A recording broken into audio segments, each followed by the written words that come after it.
ಪರ್ಯಂತ ಒಂದೇ ಪರಂಪರಾ. ನಾವು ಭಗವದ್ಗೀತೆಯ 10ನೇ ಅಧ್ಯಾಯದಾಗ ನಿನ್ನಿನವರೆಗೆ 9 ಶ್ಲೋಕಗಳನ್ನು ಪೂರ್ಣ ವಿಭೂತಿ ಯೋಗವನ್ನ ಹೇಳಕತ್ತ ಭಗವಂತ. ನನ್ನನ್ನು ಆರಾಧನೆ ಮಾಡುವವರು ಯಾವ ರೂಪದಿಂದ ನೀವು ಆರಾಧನೆ ಮಾಡಬಹುದು ಅನ್ನೋದಕ್ಕೆ ಉಪಾಸನೆಗೆ ಅನುಕೂಲ ಆಗಲಿ ಅಂತಕೊಂಡು ಹೇಳಕತ್ತಾನ. ನಿನ್ನಿವರೆಗೆ ನೋಡಿದ್ವಿ 10ನೇ ಶ್ಲೋಕವನ್ನ ನೋಡಿದ್ವಿ. ನಿನ್ನೆ ಓದಿ ಬಿಟ್ಟಿದ್ದೀನಿ, ಅದನ್ನ ಹೇಳ್ತೇನೆ ನೋಡ್ರ. ಅರ್ಥ ತೇಷಾಂ ಸತತ ಯುಕ್ತಾನಾಂ ಭಜತಾಂ ಪ್ರೀತಿಪೂರ್ವಕಂ ದದಾಮಿ ಬುದ್ಧಿ ಯೋಗಂ ತಂ ಏನ ಮಾಂ ಉಪಯಾಂತಿ ತೇ.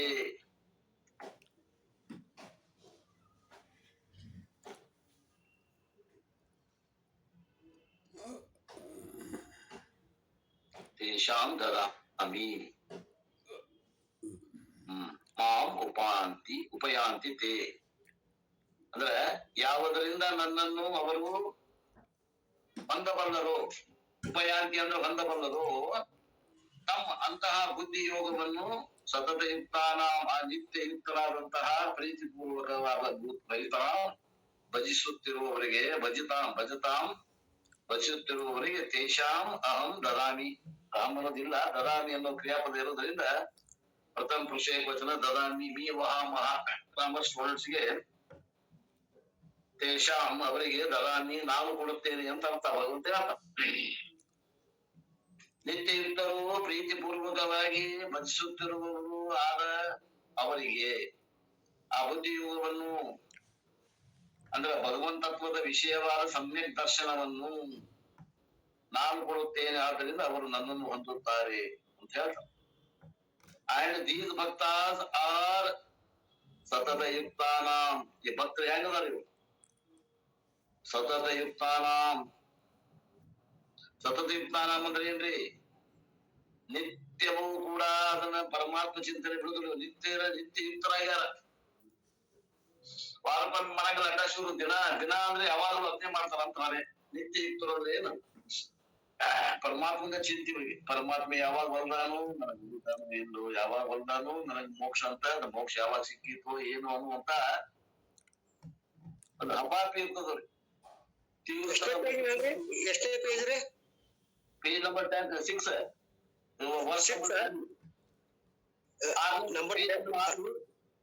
ಶ್ಲೋಕ 10 10ನೇ ಅಧ್ಯಾಯ 10. Okay okay. ಲಾಸ್ಟ್ ಪ್ಯಾರ 6ನೇ page last para. And these ಭಕ್ತಾಸ್ ಆರ್ ಸತತ ಯುಕ್ತಾನಾಂ so their life is ever connected to me. ಯಾವಾಗಲೂ ಅವರು ಭಗವಂತಗ ಜೋಡಿಸ್ಕೊಂಡಿರ್ತಾರ. ಉಪಯಾಂತಿ they never forget their relationship with me. ಭಗವಂತನೊಂದಿಗೆ ತಮ್ಮ ಸಂಬಂಧ ಏನದಲ್ಲ ಅವ್ರು ಎಂದೂ ಅದನ್ನ ಯಾವಾಗೂ ಕಳ್ಕೊಳ್ಳೋದಿಲ್ಲ. 24/7 24 ತಾಸು 7 ದಿನಾನು ನನ್ನ ಕೂಡ ಇದ್ದಂತ ಸಂಬಂಧವನ್ನ ಮರಿಯುವುದಿಲ್ಲ ಅಂತವ್ರು. ಇನ್ನೆಂಟ್ರು their relationship with other people. ಮತ್ತ ಲೌಕಿಕ ಜನಗಳ ಸಂಬಂಧ ಇದ್ದತ್ತೇನು ಇರ್ತದ, ಇದ್ರೂ ಕೂಡ ನನ್ನ ಸಂಬಂಧವನ್ನ ಕಳಿಸ್ಕೊಡುದು ಅಂತ. I have told you before, a wave in the ocean is fundamentally related to the ocean alone. ಅಂತಾರ ಅಪ್ಪೋರಿ ಒಂದು ಮಾತು ಹೇಳ್ತಾರ ದೃಷ್ಟಾಂತದಾಗ. ಆ ಸಮುದ್ರದಲ್ಲಿ ಇರುವಂತ ಅಲೆ ಏನದ ಅಲೆ, ಆ ಅಲೆ ಸಮುದ್ರವನ್ನು ಬಿಟ್ಟಿಲ್ಲ. ಸಮುದ್ರವನ್ನು ಬಿಟ್ಟದ ಅಲೆ, ಆ ನಾಮರೂಪ ಅಲೆ ಸಮುದ್ರದ ಭಾಗದ ಹೆಂಗೋ ಅದೆಂದೂ ಬಿಟ್ಟಿಲ್ಲ. Because wave is born out of ocean. ಅದು ಓಷಿಯನ್ ಅಂದ್ರೆ ಸಮುದ್ರದಿಂದ ಹುಟ್ಟಿದ್ದು. ಯಾವುದು ಅಲೆ ತರಂಗ. It rest in ocean, it goes back into ocean. ಅದ್ರ ಹುಟ್ಟು ಎಲ್ಲೆಯ? ಇದ್ರ ಅಲೆಯದ ಹುಟ್ಟು ಎಲ್ಲೇ? ಸಮುದ್ರದಲ್ಲಿ. ಸ್ಥಿತಿ ಎಲ್ಲೇ? ಸಮುದ್ರದಲ್ಲಿನೇ. ನಾಶ ಎಲ್ಲೇ? ಸಮುದ್ರದಲ್ಲಿನೇ. Therefore, the wave is primarily related to ocean. ಆದ್ರಿಂದ ಈ ಅಲೆ ಅನ್ನುವಂಥದ್ದು ಏನದ, ಇದಕ್ಕ ಆ ಸಮುದ್ರ ಬಿಟ್ಟ ಅಲೆ ಇಲ್ಲ. Therefore, it is called fundamental relationship. ಇದಕ್ಕೆ ಮೂಲಭೂತವಾದಂತ ಸಂಬಂಧ ಅಂತಾರೆ. ಬಿಟ್ಟಿರದೇ ಇರುವಂತ ಸಂಬಂಧ, ಅವಿನಾಭಾವ ಸಂಬಂಧ. And imagine when a wave rises. ವಿಚಾರ ಮಾಡಿದಂತ ಅಪ್ಪರು ಒಂದು ಅಲೆ ಎತ್ತು ಉತ್ಪನ್ನ ಆತು. In the neighborhood there is another wave. ಅಲ್ಲೇ ಬಾಜುಕ ಇನ್ನೊಂದು ಅಲೆ ಅದ. And this wave looks like that wave. ಆ ಒಂದು ಈ ಅಲೆ ಆ ಇನ್ನೊಂದು ಅಲೆಯನ್ನು ನೋಡ್ಕೊಂಡು and they like each other. ಬಹಳ ಪ್ರೀತಿ ಮಾಡ್ತಾರ. They fall in love. ಅವರಿಬ್ರು ಪ್ರೀತಿ ಮಾಡ್ತಾರ. Therefore these waves begin to know. The other way they decided, why can't we get a wave? And was born child wave. The whole wave family is moving about, but we know that the relationship between one wave and the other wave is incidental and secondary. ಅಂತಾರ ಅಪ್ಪೂರಲ್ಲಿ ಆ ಒಂದು ಅಲೆ ಇನ್ನೊಂದನ್ನ ಪ್ರೀತಿ ಮಾಡೋದಂತ. And they have decided, ಅವ್ರು ನಿಶ್ಚಯ ಮಾಡಿದಂತ ನಾವು ಪ್ರೀತಿ ಮಾಡ್ಬೇಕಂತ. Why can't we get a wave? And was born a child wave, and whole wave family is moving about. But we know that the relationship between one wave and another wave is incidental and secondary, because two waves are not born simultaneously. The two waves do not disappear simultaneously. Wave relationship is incidental, wave ocean relationship is fundamental. ಅಂತಾರ ನೋಡ್ರಿ, ಇನ್ನೊಂದು ಮಾತ್ರ ಸೂಕ್ಷ್ಮ ಅಪ್ಪರು. ಆ ಒಂದ್ ಅಲೆ ಹುಟ್ಟೈತಿ, ಅದ್ರ ಬಾಜುಕ ಇನ್ನೊಂದ್ ಅಲೆ ಹುಟ್ಟೈತ, ಅದ್ರ ಬಾಜುಕ ಇನ್ನೊಂದ್ ಅಲೆ ಹುಟ್ಟೈತ ಅಂತ ತಿಳ್ಕೊಂಡು ಅವು ಅಲೆಗಳು ಏನಂತಾವ, ತಮ್ಮೊಳಗ ಪ್ರೀತಿ ಮಾಡ್ತಾವ. ಆ ಒಂದನೇ ಅಲೆ ಎರಡನೇ ಅಲೆ ಪ್ರೀತಿ ಮಾಡ್ತಿದ್ವಿ, ಎರಡನೇ ಅಲೆ ಮೂರನೇ ಅಲೆ ಪ್ರೀತಿ ಮಾಡ್ತಿದ್ವಿ, ಮೂರನೇ ಅಲೆ ಒಂದನೇ ಅಲೆ ಪ್ರೀತಿ ಮಾಡ್ತದ. ಹಿಂಗ ತಮ್ಮೊಳಗ ಪ್ರೀತಿ ಮಾಡ್ತಾವ. ಅವು ತಿಳ್ಕೊಂಡಾವ ಏನು ಅಂತಂದ್ರ, ಅವು ನಾವು ಪ್ರಯಾಣಿಕರು, ಸಹ ಪ್ರಯಾಣಿಕರು ಅಂತ ತಿಳ್ಕೊಂಡಾವಂತ ಅಲೆಗಳು. ನಾವು ಸಹ ಪ್ರಯಾಣಿಕರು, ನಾವೊಂದು ನಿಗದಿತ ಗುರಿ ಕಡೆ ಹೊಂಟೇವಿ, ಹಿಂದ ಮುಂದಾಗಿ ಸ್ವಲ್ಪ ಅಂತ ಒಂದು ಯಾವ ಆ ಅಲೆಗಳಿಗೆ ಜೀವ ತುಂಬ್ಯಾರ ಇವ್ರು. ಅವು ಅಂತಾವಂತ ಈಗ ಮಾತಾಡಕತ್ತಾವ ಅಲೆಗಳು. ಏನ, ನಾವಿಬ್ರು ಫ್ರೆಂಡ್ಸ್, ನಾವಿಬ್ರು ಲವರ್ಸ್, ನಾವಿಬ್ರು ತಂದೆ ಮಕ್ಕ, ನಮ್ಮಿಬ್ರು ತಾಯಿ ಮಕ್ಕಳು ನಾವು ಅಂತ ಅವರು ಸಂಬಂಧವನ್ನ ಬೆಳೆಸಿಕೊಂಡು ತಮ್ಮೊಳಗ ಒಂದು ಸಂಬಂಧವನ್ನ ಕಲ್ಪಿಸಿಕೊಂಡು ಹೊಂಟಾರಂತ. ಅವು ಯಾವ ಅಲೆಗಳದಾವ ಒಂದ ಹೊತ್ತಿ ಹುಟ್ಟಿಲ್ಲ, ಬೇರೆ ಬೇರೆ ಸಮಯಕ್ಕೆ ಹುಟ್ಟ್ಯಾವಂತ. ಮತ್ತ ಅವು ಎರಡು ಮೂರು ಅಲೆಗಳದಾವ, ಒಂದ ಹೊತ್ತಿಗೆ ನಾಶ ಆಗುದಿಲ್ಲ, ಬೇರೆ ಬೇರೆ ಕಾಲಕ್ಕೆ ನಾಶ ಆಕಾವು.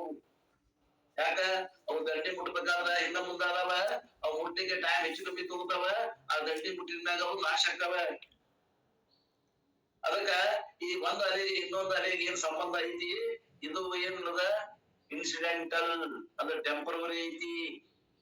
ವಿಚಾರ ಮಾಡಿ, ಇದು ಶಾಶ್ವತ ಸಂಬಂಧ ಐತೋ ಏನ್ ಅನಿತ್ಯ ಸಂಬಂಧ ಐತೋ ವಿಚಾರ, ಅನಿತ್ಯ ಸಂಬಂಧ ಐತೋ ಏನ್ ಅನಿತ್ಯ ಸಂಬಂಧ ಐತೋ ವಿಚಾರ ಮಾಡ್ರಿ. ಅದ್ರಾಗ ಇನ್ನೊಂದ್ ಹೇಳ್ತಾರ, ಆ ಸಮುದ್ರದ್ದು ಆ ಅಲೆಗೂ ಸಂಬಂಧ ಅದಲ್ಲ, ಅಲೆ ಅಂತ ಸಂಬಂಧ ಅದ, ಅದು ನಿತ್ಯ ಸಂಬಂಧ ಅದ. ಇದು ಅಲೆಗಿರುವಂತ ಸಂಬಂಧ ಅನಿತ್ಯ ಸಂಬಂಧ ಅದ. ಅಲೆಗೂ ಸಮುದ್ರಕ್ಕಿರುವ ಸಂಬಂಧ ನಿತ್ಯ ಸಂಬಂಧ ಅದ. ಅವ್ ಅಲೆಗಳ ತಮ್ಮೊಳಗ ಮಾತಾಡಕತ್ತಾವ, ತಿಳ್ಕೊಳಕತ್ತಾವ ನೋಡ್ರಿ. ಇಲ್ಲಿ ಯಾವ ಅಲೆಗೆ ಹೋಗ್ಬೇಕು? ಜೀವನಗಳು ಪರಮಾತ್ಮನ ಕೂಡ ಯಾವ ಸಂಬಂಧ ಅದ? ನಿತ್ಯ ಸಂಬಂಧ ಅದ. ಆ ಜೀವನಲ್ಲಿ ಏನ್ ಸಂಬಂಧ ಅದ? ಅನಿತ್ಯ ಸಂಬಂಧ ಅದ. ಇದನ್ನ ಹೇಳಕತ್ತ. A Virata Bhakta is one who has understood that I am like a wave and Lord is like a ocean. ಆ ವಿರಾಟ ಭಕ್ತ ಅದಲ್ಲ, ಅವನ್ ಹೆಂಗದ ವಿಚಾರಧಾರೆ ನಾವ್ ನೋಡಿ ಹೇಳ್ತಾರ. ಅವ ಏನ್ ತಿಳ್ಕೊಂಡಾದ್ರ ನಾನು ಅಲೆ ಅಂತ ತಿಳ್ಕೊಂಡಾನ. ಭಗವಂತ ಯಾರು ಅಂದ್ರ ಸಮುದ್ರ ಇದ್ದಂಗ ಅಂತ ತಿಳ್ಕೊಂಡಾನ. And all other human beings are also like what? Like other waves only. ಆ ಉಳಿದ ಜನ ಸಮುದಾಯ ಏನದ, ಅವರು ಕೂಡ ಒಂದು ಅಲೆ ಹೆಂಗದ ಹಂಗ ಉಳಿದ ಅಲೆಗಳಂತ ತಿಳ್ಕೊಂಡೈತಂತ. ಯಾವುದು? ಆ ಅಲೆ, ಒಂದೇ ಅಲೆ. So I might have and I do have several human relationship. ಆ ಒಂದು ಅಲೆಗೆ, ಆ ಅನೇಕ ಅಲೆಗಳ ಕೂಡಗೆ ಅನೇಕ ಸಂಬಂಧ ಇರ್ಬಹುದು. ತಾಯಿ ಮಗನ ಸಂಬಂಧ ಇರ್ಬಹುದು, ಗಂಡ ಹೆಂಡತಿ ಸಂಬಂಧ ಇರ್ಬೋದು, ಗೆಳೆಯ ಗೆಳತಿ ಸಂಬಂಧ ಇರ್ಬೋದು, ಅಣ್ಣ ತಮ್ಮ ಸಂಬಂಧ ಇರ್ಬೋದು, ಅಕ್ಕ ತಂಗಿ ಸಂಬಂಧ ಇರ್ಬೋದು, ಅಣ್ಣ ತಂಗಿ ಸಂಬಂಧ ಇರ್ಬೋದು, ಅಕ್ಕ ತಮ್ಮ ಸಂಬಂಧ ಇರ್ಬೋದು. ಅವಲ್ಲದೆ ಏನ್ ಬೇಕಾದ ಸಂಬಂಧ ಇರ್ಬಹುದು. ಅದೆಲ್ಲ ಈ ಅಲೆಗಳಲ್ಲಿ ಒಂದಕ್ಕೊಂದು ಸಂಬಂಧ ಹೇಳಿರಲ್ಲ. ಈಗ ನಿತ್ಯ ಸಂಬಂಧ ಅಂತಂದ್ರೆ ಈ ಜೀವಜರಲ್ಲಿ ನಿತ್ಯ ಸಂಬಂಧ ಹೆಂಗ ಉಪಾಧಿ ತೆಗದ ಹೇಳುದು, ಸ್ವರೂಪ ಜೀವ ಒಂದೈತೆ, ಎರಡರಲ್ಲಿ ಜೀವ ಒಂದೈತೆ ಅನ್ನೋದು ಅಲ್ಲಲ್ಲ. ಜೀವರಲ್ಲಿ ಸ್ವರೂಪತಃ ಒಂದಾದ. ಅವು ಏನ್ ತಿಳ್ಕೊಂಡಾವ, ನಾ ಅಲೆ ಬೇರೆ, ನೀ ಅಲೆ ಬೇರೆ, ತಮ್ಮ ಬೇರೆ ಮಾಡ್ಕೊಂಡಾವು. ಅದೇ ನಾ ಮೊದಲು ಬಿಟ್ಟೇನಿ, ನಾ ದೊಡ್ಡವ ಅಂತೈತಿ, ನಾ ಆಮೇಲೆ ಬಿಟ್ಟೇನಿ, ಅದು ಸಣ್ಣವ ಅಂತೈತಿ. ಅವು ತಮ್ಮೊಳಗ ಭೇದ ಮಾಡ್ಕೊಂಡು ಅವ ಭೇದ ಅಭೇದ ಅದ ಉಪಾಧಿಕೃತ ಭೇದನ ಅಂತ ಕೇಳಿದ್ ನಾನು. ಇಲ್ಲ, ಉಪಾಧಿಕೃತ ಅಜ್ಞಾನದಿಂದ ಭೇದ. ಏನು ಭೇದ ಇಲ್ಲ ಇದ್ರೆ ಅವಕ್ಕ. ಈಗ ಆ ಅಲೆ ಏನೈತಿ, ಒಂದನೇ ಅಲೆಗೂ ಎರಡನೇ ಅಲೆಗೂ ಏನದ, ಹುಟ್ಟಿದ ಟೈಮ್ ಬೇರೆ ಬೇರೆ ಐತಿ. ಅದ್ರಾಗ ವಿಚಾರ ಮಾಡಿದ್ರೆ ಅದು ಸಚ್ಚಿತ್ ಆನಂದ ಐತಿ, ಇದು ಸಚ್ಚಿತ್ ಆನಂದ ಐತಿ, ಅದು ಎಷ್ಟು ಐತಿ, ಇದು ಎಷ್ಟು ಐತಿ. ಏನ್ ವ್ಯತ್ಯಾಸ ಅದ? ಸರಿ ಲಕ್ಷಾರ್ಥಗಳು ಒಂದೇ ಅದ, ಎಷ್ಟು ಆಚಾರ ತಿಳ್ಕೊಂಡು ನಾ ಬೇರೆ ನೀ ಬೇರೆ ಅಂತ ತಿಳ್ಕೊಂಡು ಭೇದ ಮಾಡ್ಕೊಂಡು ಅವ್ರು ಏನ್ ಮಾಡಾಕತ್ತಾರ, ಸಂಸಾರಕ್ಕ ಅಣಿ ಆಗ್ಯಾರ. ಅವ್ರಿಗೆ ಸಂಸಾರಕ್ಕೆ ಕಾರಣ ಆಗೈತಿ ಅಂತ ಹೇಳ್ಬೇಕಾಗೈತಿ ನಾವು. ಆದ್ರ ಆ ಭೇದವಿದ್ದು ಬುದ್ಧಿ ಉಳ್ಳಂತ ಅಲೆಗಳು ತಮ್ಮೊಳಗ ವಿಚಾರ ಮಾಡಿ ನಾ ಏನ್ ಅದೇನಿ, ಎಷ್ಟು ಅದೇನಿ ಅಂತ ಎರಡು ವಿಚಾರ ಮಾಡಿದ್ವು ಅಂದ್ರ ಅದೇ ಪಾರಮಾರ್ಥಿಕ ಸತ್ತ ಆಗ್ತದ. ಅದೇ ಜ್ಞಾನ ನಾವ್ ಹೇಳುದು. ಒಂದು ಏನದ ಸಂಬಂಧ ಎಂತದೈತಿ, ಒಂದು ನಿತ್ಯ ಸಂಬಂಧದ, ಒಂದು ಅನಿತ್ಯ ಸಂಬಂಧದ. ನಿತ್ಯ ಸಂಬಂಧ ಇರೋದ ಖರೆ ಅದ, ಅನಿತ್ಯ ಸಂಬಂಧ ಇರೋದು ಕಾಲ್ಪನಿಕ ಅದ ಅಂತ ಹೇಳ್ಬೇಕಾಗಿತ್ತ. The human relationship can last maximum for one life only. ಒಂದು ಜೀವನ ಆತಪ್ಪ ಅಂತಂದ್ರೆ ಮನುಷ್ಯ ಜನ್ಮ ಅಲ್ಲಿ ಮುಗಿತು. The next life the same husband and wife need not be husband and wife. ಈ ಜನ್ಮದ ಗಂಡ ಹೆಂಡತಿ ಆದವರು ಮುಂದಿನ ಜನ್ಮದ ಗಂಡ ಹೆಂಡತಿ ಆಗ್ತಾರಂತ ಏನ್ ನೇಮಿಲ್ಲಲ್ಲ. Even though some people will tell next janma also you should come as my wife, as my husband ಅಂತಾರಂತ. ಮಂದಿ ಕೆಲವು ಮಂದಿ ಏನಂತಾರ, 7 ಜನ್ಮಕ್ಕೂ ನಾವಿಬ್ರು ಗಂಡ ಹೆಂಡತಿ ಆಗೋಣ, ಹಿಂಗ ಬರೋಣ, ಹಿಂಗ ಇರೋಣ ಅಂತ ಅಂತಾರಂತ. ಆದ್ರ ಗ್ಯಾರಂಟಿ ಏನೈತಿ? they didn't inquire about the way to moksha. ನೋಡ್ರಿ, ನಾವ್ 7 ಜನ್ಮಕ್ಕೆ ಗಂಡ ಹೆಂಡತಿ ಆಗಿರೋಣ ಅನ್ನುವಂತವ್ರು ಅವ್ರ ಮೋಕ್ಷದ ಬಗ್ಗೆ ವಿಚಾರಣೆ ಮಾಡಿಲ್ಲಂತ. Anyway, that doesn't matter. Next term also I want to the same wife, same husband. ಬಿಡ್ರಿ, ಅದು ಬ್ಯಾಡ, ವಿಚಾರ ಬ್ಯಾಡ. ಈಗ ಮುಂದಿನ ಜನ್ಮದಾಗ ಮತ್ತ ನಾನು ಹೆಂಡತಿ, ನೀವು ನನ್ನ ಗಂಡ ಆಗ್ರಿ ಅಂತ ತಿಳ್ಕೊಂಡು ನಮ್ದು ಆಸೆ ಇರ್ತದ. So we know that are going to human beings, one may be cat, another may be rat ಅನ್ಬೋದು. ಆದ್ರೆ ಮುಂದಿನ ಜನ್ಮದಾಗ ಒಂದು ಬೆಕ್ಕ ಆಗ್ಬಹುದು, ಇನ್ನೊಂದು ಇದಿ ಆಗ್ಬಹುದು, ಹೇಳಕ್ ಬರೋದಿಲ್ಲ. Already in this janma it is happening. So therefore even the most sacred human relationship can last for only one life. ನೋಡ್ರಿ, ಮನುಷ್ಯ ಜನ್ಮ ಅತಿ ಶ್ರೇಷ್ಠ ಜನ್ಮ ಅಂತಾರೆ. Man is supposed to be God as a crown of the creation. ಪರಮಾತ್ಮ ಎಲ್ಲಾ ಜೀವಿಗಳನ್ನ ಸೃಷ್ಟಿ ಮಾಡಿದಾಗ ಸಮಾಧಾನ ಆಗ್ಲಿಲ್ಲ. ಆ ಮನುಷ್ಯನ ಸೃಷ್ಟಿ ಮಾಡಿದಾಗ ಅವಾಗ ಸಮಾಧಾನ ಮಾಡಿ ಆತಂತ. ಅವಾಗ ಮುಂದೆ ಸೃಷ್ಟಿ ಮಾಡೋದ ಬಿಟ್ಟಂತ. ಅದಕ್ಕ ಮನುಷ್ಯರಾಗಿ ಹುಟ್ಟೋದು ಈ ಸೃಷ್ಟಿ ಒಳಗ ಅಗದಿ ಶ್ರೇಷ್ಠವಾದ ಪುಣ್ಯ ಅಂತ ತಿಳ್ಕೊಂಡ ನಮ್ ಶಾಸ್ತ್ರದ ಹಂಗೈತಿ. ಇಷ್ಟೆಲ್ಲಾ ಇದ್ರು ಕೂಡ ಎಂತ ಒಂದು ಪವಿತ್ರವಾದ ಬಂಧನ ಐತಂದ್ರೂ ಕೂಡ ಆ ಜೀವನ ಸಂಬಂಧ ಒಂದು ಜೀವನಕ್ಕ ಒಂದು ಲೈಫ್ ಟೈಮ್ಗೆ ಅದು ಕೊನೆ ಬರ್ತದೆ. So much more secret is my relationship with the lord. ಆ ಗಂಡ ಹೆಂಡತಿ ಸಂಬಂಧಕ್ಕಿಂತ ನನ್ನ ಸಂಬಂಧ ಭಗವಂತ ಕೂಡ ಹೆಚ್ಚಿರ್ತದೆ. It doesn't mean we have to discard and disregard the human relationship, but what scripture says is human relationship never be at the cost of relationship with the Lord. ಅಂತಾರ ಭಗವಂತ ಕೂಡ ಸಂಬಂಧದ, ನಮ್ಮ ಮನೆಗೂ ಸಂಬಂಧ ಅದ. ಆದ್ರೆ ಭಗವಂತನ ಸಂಬಂಧ ಹೇಗದ, ಅದು ಪರ್ಮನೆಂಟ್ ಅದ ಅಂತಾರ. ಅದು ಯಾವಾಗ್ಲೂ ಅದ. ಭಗವಂತ ಈ ಜನ್ಮದಾಗ ಬಂದಾನ, ಮುಂದಿನ ಜನ್ಮದಾಗ ಬಂದಾನ. ಆದ್ರೆ ಈ ಜನ್ಮದಾಗ ಇಟ್ಟು ನಾವು ಮುಂದಿನ ಜನ್ಮದಾಗ ಮನುಷ್ಯರಾಗಿ ಹುಡ್ತೇವೆ ಇಲ್ಲ ಗ್ಯಾರಂಟಿ ಗೊತ್ತಿಲ್ಲ ಅಂತ. Therefore that relation should be revived and on. ಅದನ್ನ ಪುನರಾವರ್ತಿ ಮಾಡ್ಕೋಬೇಕು, ನೆನಪಿಸ್ಕೋಬೇಕಂತ ನಾವು. That is why regular prayers. ಅದಕ್ಕ ಮೇಲಿನ ಮೇಲೆ ಪ್ರಾರ್ಥನೆ ಮಾಡ್ತಾರ. ಏನಂತ? I should tell Lord, oh Lord, let me not forget my relationship with you. ಏ ಭಗವಂತ, ನಾನು ನಿನ್ನ ಬಹಳ ಪ್ರೀತಿ ಮಾಡಾಕತ್ತೇನಿ, ನಿನ್ನ ಆರಾಧನೆ ಮಾಡಾಕತ್ತೇನಿ, ನೀನ್ ನನ್ನ ಮರಿಬೇಡಪ್ಪ. ನನ್ನ ಸಂಬಂಧ ನಿನ್ ಕೂಡ ಹೆಂಗೈತಿ ಅಂದ್ರ in my preoccupation with incidental relationship, and therefore for a Virata Bhakta there is a Sampura Shruti behind. ಪರಮಾತ್ಮನಿಗೆ ಸಂಬಂಧ ಏನಾಯ್ತಲ್ಲ, ಅದು ಒಂದು ಅವಂಗ ಏನಾಗ್ಬಿಟ್ಟೈತಿ, ಅಟ್ಯಾಚ್ಮೆಂಟ್ ಐತ. ಅವ ರಾಗಕ್ಕೆ ಉತ್ಪತ್ತಿಗೆ ಕಾರಣ ಆಗೈತ. ಅವ ಎಂದೂ ಮರೆಯಲ್ಲ. Just as a musician, whatever song he sings however complicated the song may be, he has got the Shruti behind. ಒಬ್ಬ ಸಂಗೀತಗಾರ ಒಬ್ಬ ಹಾಡು ಹಾಡ್ತಾನಂದ್ರ ಆ ಹಿಂದ ಲಯ ಮತ್ತು ಅದ ಏನ್ ಇರ್ತದ ದಾಟಿ, ಆ ದಾಟಿ ಬಿಡುದಿಲ್ಲ ಅವ. ತಂಬೂರ ಅಂತಾರ, ಹಿನ್ನೆಲೆ ಗಾಯನ ಅಂತಾರ. He doesn't want to go out of that. ಅದನ್ನ ಬಿಟ್ಟು ಹೋಗುದಿಲ್ಲವ. If that is forgotten, ಅಪಶ್ರುತಿ. Similarly, for ವಿರಾಟ ಭಕ್ತ, ಈಶ್ವರ ಸಂಬಂಧ is the background ಶ್ರುತಿ. ಈಶ್ವರಗಳು ಸಂಬಂಧ ಏನೈತಲ್ಲ ಅದು ಯಾವಾಗಲೂ ಇರುದ. ಅದು ಇರ್ತಾನೆ ಅವ ಹಾಡು ಬೇರೆ ಬೇರೆ ಹಾಡ ಆಡ್ತಾನ, ಶ್ರುತಿ ಬಿಡುವುದಿಲ್ಲವ. ಆ ಶ್ರುತಿ ಇದ್ದಾಗ ಭಗವಂತ ಕೂಡ ಸಂಬಂಧ, ನಿತ್ಯ ಸಂಬಂಧದ, ಜಗತ್ತಿನ ಮಂದಿ ಕೂಡ ಏನದ ಅನಿತ್ಯ ಸಂಬಂಧದ. ವಿಚಾರ ಮಾಡ್ರಿ, ತಿಳ್ಕೊಡ್ರಿ.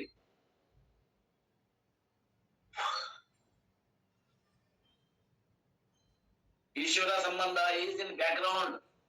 ಭಗವಂತ ಕೂಡ ಸಂಬಂಧ ಏನೈತಲ್ಲ ಅದು ಬ್ಯಾಕ್ ಗ್ರೌಂಡ್ ನಿತ್ಯದ. ಜೀವರಲ್ಲಿ ಸಂಬಂಧ ಇರೋದ ಅದು ಬ್ಯಾಕ್ ಗ್ರೌಂಡ್ ಆಗಿರೋದು, ಅದು ಅನಿತ್ಯದ.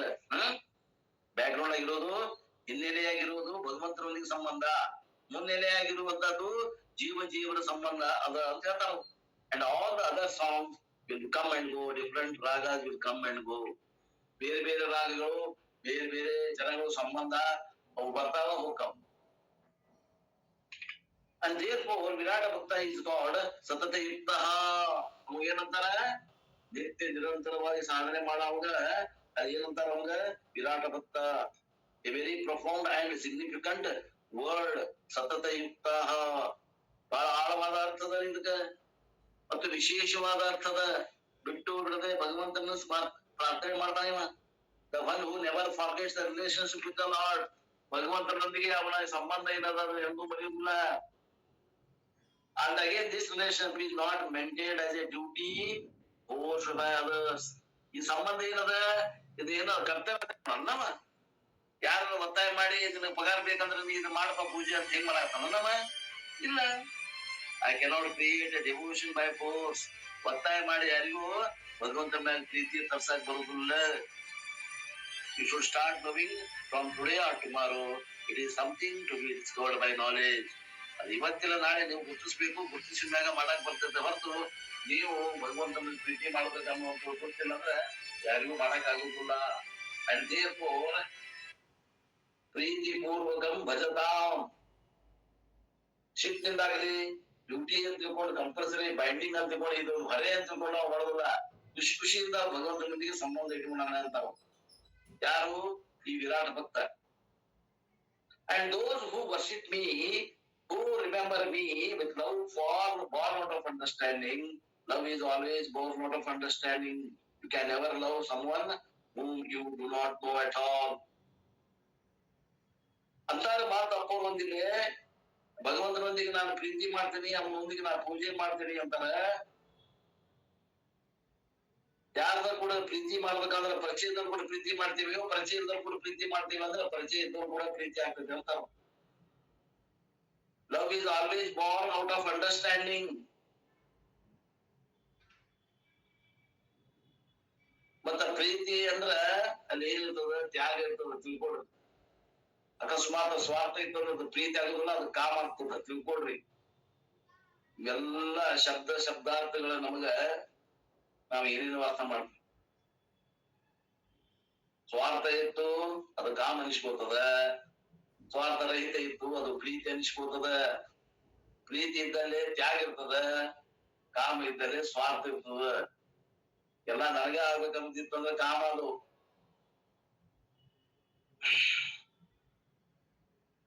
You can never love someone whom you do not know at all. I introduce a person tomorrow 7:35 onwards. You should start loving, and then I put a gun also. If you do not, I will shoot you. ಅಂತೀರೇನು? ನಾಳೆ ಮುಂಜಾನೆ 7:35 ನಿಮಗೆ ಕರ್ಕೊಂಡ್ ಬಂದು ಒಬ್ಬ ವ್ಯಕ್ತಿಗೆ ಪರಿಚಯ ಮಾಡಿಸ್ತೇನೆ. ಅವ್ರಿಗೆ ನೀವು ಪ್ರೀತಿ ಮಾಡ್ಬೇಕು. ಪ್ರೀತಿ ಮಾಡೋದಿಲ್ಲ ಅಂದ್ರೆ ನಾನ್ ಗನ್ ತಿರುಗಿರ್ತೀನಿ ಅಂತೀರೇನು? ಒತ್ತಾಯ ಮಾಡಿ ಅವ್ರಿಗೆ ಪ್ರೀತಿ ಮಾಡಕ್ ಹೇಳ್ತೀರೇನು ಅಂತ ಹೇಳ್ತಾರ ಅಪ್ಪ. ಈ ಪ್ರೀತಿ ಮಾಡ್ಲಿಕ್ಕಂದ್ರೆ ನಾನ್ ನಿಮ್ ಗನ್ಲೆ ಹೊಡಿತೀನಿ, ಪ್ರಾಣ ತೆಗಿತೀನಿ ಅಂತ. Love is not an action that you do. ಪ್ರೀತಿ ಅಂದ್ರೆ ಇದು ನೀವು ಮಾಡುವಂತ ಕರ್ಮ ಅಲ್ಲ, but it is something you discover as a result of understanding. ಒಬ್ರಿಗೊಬ್ರಿಗೆ ಪರಸ್ಪರ ತಿಳ್ಕೊಂಡಾಗ ಆಗುವಂತದ್ದು ಏನಿತ್ತಲ್ಲ, ಅದಕ್ಕಂತಾರ ಭಕ್ತಿ. The more you study the scriptures, the more you know the nature of God. ಈ ಶಾಸ್ತ್ರಗಳನ್ನ ಹೆಂಗ ನೀವು ಆಳವಾಗಿ ಅಭ್ಯಾಸ ಮಾಡ್ತೀರಿ ಹಂಗ ನೀವು ಪರಮಾತ್ಮನ ತತ್ವವನ್ನು ತಿಳಿತೀರಿ. ನೀವು ಹೆಂಗ ತಿಳಿತೀರಿ ಹಂಗ ನಮ್ಮನ್ನ ಪ್ರೀತಿ ಮಾಡಕ್ ಕಲಿತೀರಿ ಅಂತ. The more you know the nature of God, devotion is automatic. No will is required. Therefore, ಭಜತಾಂ ಪ್ರೀತಿ ಪೂರ್ವಕಂ, ಒತ್ತಾಯ ಏನು ಇಲ್ಲಪ್ಪ. ನೀ ಹೆಂಗ ತಿಳ್ಕೊತಿ ಭಗವಂತನ ತಿಳ್ಕೊತಿದ್ದ ಹಂಗಂಗ ಪ್ರೀತಿ ಮಾಡಕ್ ಚಲೋ ಆಗ್ತದ. ಭಗವಂತನೊಂದಿಗೆ ನಾವು ಅವ್ರ ಬಿಟ್ಟು ಇರಾಕ್ ಮನಸ್ಸು ಮಾಡೋದಿಲ್ಲ ಅಂತ ಹೇಳ್ತಾರೆ. And this bhakti also has got several levels. ಈ ಭಕ್ತಿಗೂ ಅನೇಕ ಹಂತಗಳದಾವಂತ, ಅದ್ರಾಗ ಗ್ರೇಡ್ ಅದಾವಂತ. I have told you before. ಹಿಂದೆ ಏನಂತಾರಪ್ಪ ಅವರು, ಎಲ್ಲೇ 7ನೇ ಅಧ್ಯಾಯ 7th chapter we saw initially I look upon God as a means of worldly ends. ಮೊದಲ ಪರಮಾತ್ಮನನ್ನ ನಾನು ಸಾಧನ ಮಾಡ್ಕೊಂಡಿನಿ. ಸಾಧ್ಯ ಏನದ? ಲೌಕಿಕ ವಿಷಯ ಭೋಗಗಳು ನನಗ ಬೇಕಾಗ್ಯಾವ. ಸಾಧ್ಯ ಅಂದ್ರೆ ಏನು? ಗುರಿ. That is the lowest form of love. ಅದು ಕಡಿಮೆ ತರಗತಿಯ ಪ್ರೀತಿ. It is called business love. ಅದಕ್ಕಂತಾರ ಅದು ವ್ಯವಹಾರಿಕ ಪ್ರೀತಿ ಅಂತಾರ. There is contract love. ಅದನ್ನೇನೋ ಗುತ್ತಿಗೆ ಮಾಡ್ಕೊಳ ನೀವು ಪ್ರೀತಿ ಮಾಡುದು. ನಾನ್ ನಿನಗ್ ಪ್ರೀತಿ ಮಾಡ್ತೇನೆ, ನೀನ್ ನನಗ್ ಪ್ರೀತಿ ಮಾಡುದು. You do this, I will do that. ನೀನ್ ನನಗೆ ಹಣ್ಣು ಕಾಯಿ ಏರ್ಸು, ನಾನು ನಿನಗೆ ಏನ್ ಬೇಡ್ತಿ ಆ ಫಲ ಕೊಡ್ತೇನೆ. ಗುತ್ತಿಗೆ ವ್ಯವಹಾರ ಅಂತ ಅನ್ಕೋದು. You do this, I will do that. And that too, you should do the first. Then only I will do. ಮೊದಲು ನೀ ಮಾಡ್ಬೇಕು, ಆಮೇಲೆ ನಾ ಮಾಡವಂತ ನಾವು ಭಗವಂತ. If I give and you do not do, because this is our experience and we do not want to feel cheated. ನಾ ಎಷ್ಟೋ ಸಲ ನೋಡೀನಿ, ನೀವು ಕೇಳಿದ್ದನ್ನ ಕೊಟ್ಟೇನಿ, ನಾವು ಮಾಡಲ್ಲ. ನೀವು ಮಾಡೋದನ್ನ ಕರ್ತವ್ಯ ನನಗೆ ಮಾಡೇ ಇಲ್ಲ, ನಾವ ಮೋಸೋಗಿದ್ದ ಅಂತ ಬಂದ ದೇವತೆಗಳು. Give money to someone and he goes away. ಯಾರಿಗೆ ರೊಕ್ಕ ಕೊಟ್ರೆ ಅವನ್ ಬಿಟ್ಟು ಓಡೋಗ್ಬಿಡ್ತಾನೆ ನಿಮ್ಮನ್ನೆ. And you do not want to try with God. You complete the job, not even the advance. You complete the job and I will do that. That is a business love. So this is called Banda Bhakti. Banda Bhakti. ನಾನು ನಿನಗೇನೋ ಕೊಡ್ತೀನಿ, ನೀ ನನಗೇನೋ ಕೊಡು. ಪರಮಾತ್ಮನೊಂದಿಗೆ ನಮಗೆ ವ್ಯವಹಾರ ಕೊಡ್ಕೊಂಡು ವ್ಯವಹಾರ ಮಾಡೋದು. ಅದಕ್ಕೇನಂತ ಮಂದ ಭಕ್ತಿ. ಇದಕ್ಕಿಂತ ಶ್ರೇಷ್ಠ ಕನಿಷ್ಠ ಭಕ್ತಿ, ಇದಕ್ಕಿಂತ ದೊಡ್ಡದಾಡುವ ಭಕ್ತಿ. The next one is learning to look upon God as an end in itself. ಇದಕ್ಕಿಂತ ಮ್ಯಾಗ ಅಂತಕ ಸಾಧನೆ ಮಾಡಿದಂದ್ರೆ ಅವ ಅಂತಾನ, ಅಯ್ಯೋ ನನ್ಗೀಗ ಪರಮಾತ್ಮ ಸಾಧ್ಯ ಅದಾನ, ಭೋಗ ವಸ್ತುಗಳು ಸಾಧ್ಯ ಇಲ್ಲ, ನನಗೆ ಭಗವಂತ ಬೇಕು ಅಂತ. ಬಿಕಾಸ್ ಗಾಡ್ ರಿಪ್ರೆಸೆಂಟ್ಸ್ ಪೂರ್ಣತ್ವಂ. ಆ ಪೂರ್ಣತ್ವ ಏನದ ನಮ್ಮಲ್ಲಿ ಇದ್ದಂತ ಹಪಾಪಿ ಹೋಗ್ಬೇಕಂದ್ರೆ ನಾವು ಪರಮಾತ್ಮ ತತ್ವವನ್ನೇ ಪರಮಾತ್ಮ ಆಗ್ಬೇಕು. ನಾವು ಅವೊಬ್ಬನ ಪೂರ್ಣದಾನ. ಮತ್ತ ಅದು ಸಾಧ್ಯದ, ನಾವು ಪರಮಾತ್ಮ ಆಗ್ಲಿಕ್ಕೆ ಸಾಧ್ಯದ. ಶಾಸ್ತ್ರ ಹೇಳ್ತದ.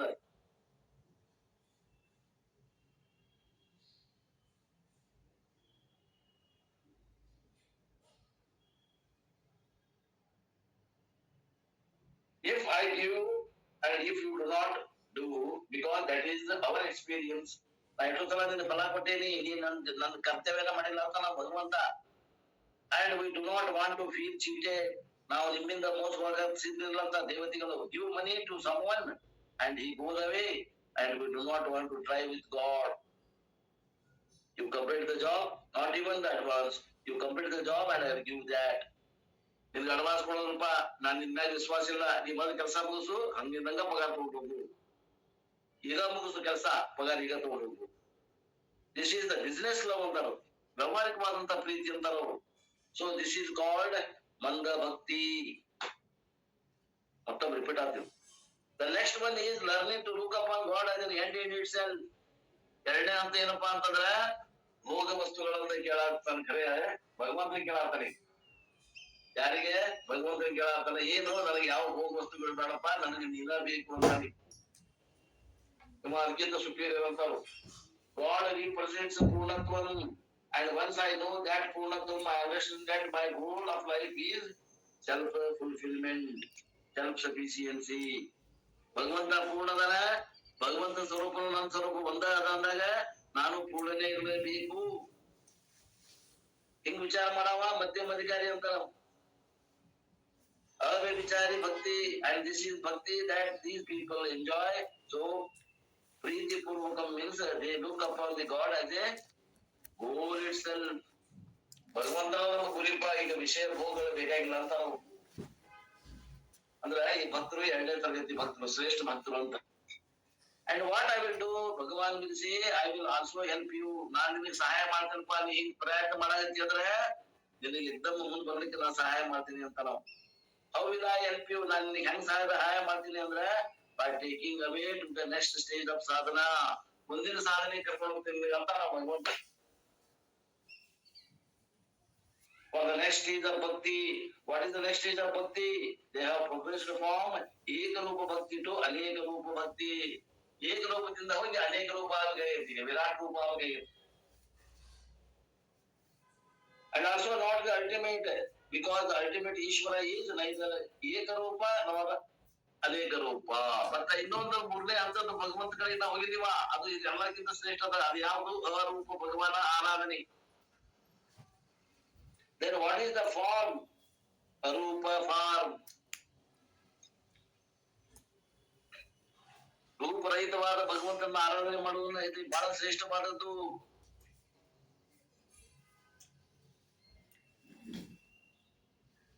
They have progressed from a ekarupa bhakti to aneka rupa bhakti. I hope you remember Lord with one form to Lord with many forms.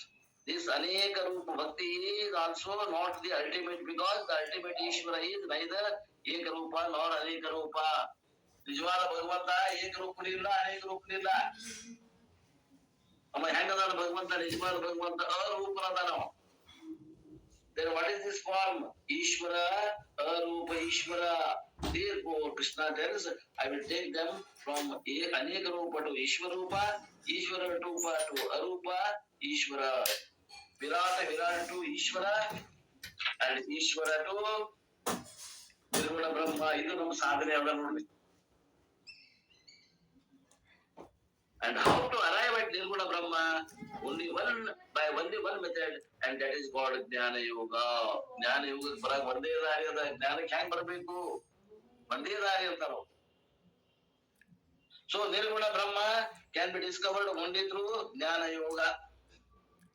ನಿರಾಕಾರ ಬ್ರಹ್ಮವನ್ನ ತಿಳಿಬೇಕು ಅಂದ್ರೆ ಅದನ್ನ ನಾವು ಜ್ಞಾನ ಯೋಗದಿಂದ ಮಾತ್ರ ತಿಳಿಬೇಕು. Therefore Krishna tells, I will promise them to ಜ್ಞಾನ ಯೋಗ. ನಾನ್ ನಿಮಗ ಆಶ್ವಾಸನೆ ಕೊಡ್ತೇನೆ, ನಿಮ್ಮನ್ನ ಎಷ್ಟು ಮಾಡೋದಿದ್ರೆ ಅಂದ್ರೆ ನಿಮ್ಮನ್ನ ಜ್ಞಾನ ಯೋಗ ಕರ್ಕೊಂಡು ಹೋಗೋ ಜವಾಬ್ದಾರಿ ನಂದಂತ ನಾವು. ದದಾಮಿ ಬುದ್ಧಿ ಯೋಗಂ ತಮ್. ಬುದ್ಧಿ ಯೋಗ ಮೀನ್ಸ್ ಜ್ಞಾನ ಯೋಗ. ಇಲ್ಲಿ ಬರ್ಕೊಡ್ರಿ. And ಜ್ಞಾನ ಯೋಗ means what? Discovery of the formless God. ಆ ನಿರಾಕಾರ ಸ್ವರೂಪವನ್ನು ತಿಳ್ಕೊಳ್ಳುವ ಸಾಮರ್ಥ್ಯ ನಮ್ಮ ಅಂತಃಕರಣ ಆಗೋದಕ್ಕೆ ಏನಂತಾರಲ್ಲಿ ಜ್ಞಾನ ಯೋಗ ಅಂತಾರಂತ. ಸೊ ಬುದ್ಧಿ ಯೋಗಂ ಅಹಂ ದದಾಮಿ ಅಂತ ಬುದ್ಧಿ ಯೋಗ ನಮ್ಮನ್ನು ನಾನು ಸಾಧನೆಯಾಗಿ ನಿಮ್ಗೆ ಕೊಡ್ತೀನಿ. ವೇದಾಂತ ಶ್ರವಣ ಮನನ ನಿಧಿಧ್ಯಾಸನಂ ಅಹಂ ದದಾಮಿ. ಹಂಗಾರೆ ಏನ್ ಕೊಡ್ತಾನ ಭಗವಂತ? ವೇದಾಂತ ವಾಕ್ಯಗಳ ಶ್ರವಣ ಮನನ ನಿಧಿಧ್ಯಾಸನವನ್ನು ಕೊಡ್ತಾನೆ. And through that what they will accomplish, ಅದರಿಂದ ನಾವು ಏನ್ ಪಡಿತಾರಂದ್ರೆ ಏನ ಮಾಪುವ್ಯಂತಿ ಇದೆ. Through that ಜ್ಞಾನ ಯಜ್ಞ they reach the ultimate me, which is neither ekarupa nor aneka rupa. Ultimate me is ನಿರ್ಗುಣ ಬ್ರಹ್ಮ. ಅವ್ರು ಏನ್ ಮಾಡ್ತಾರ? ಏಕರೂಪನ ಬಿಡ್ತಾರ, ಅನೇಕ ರೂಪನ ಬಿಡ್ತಾರ.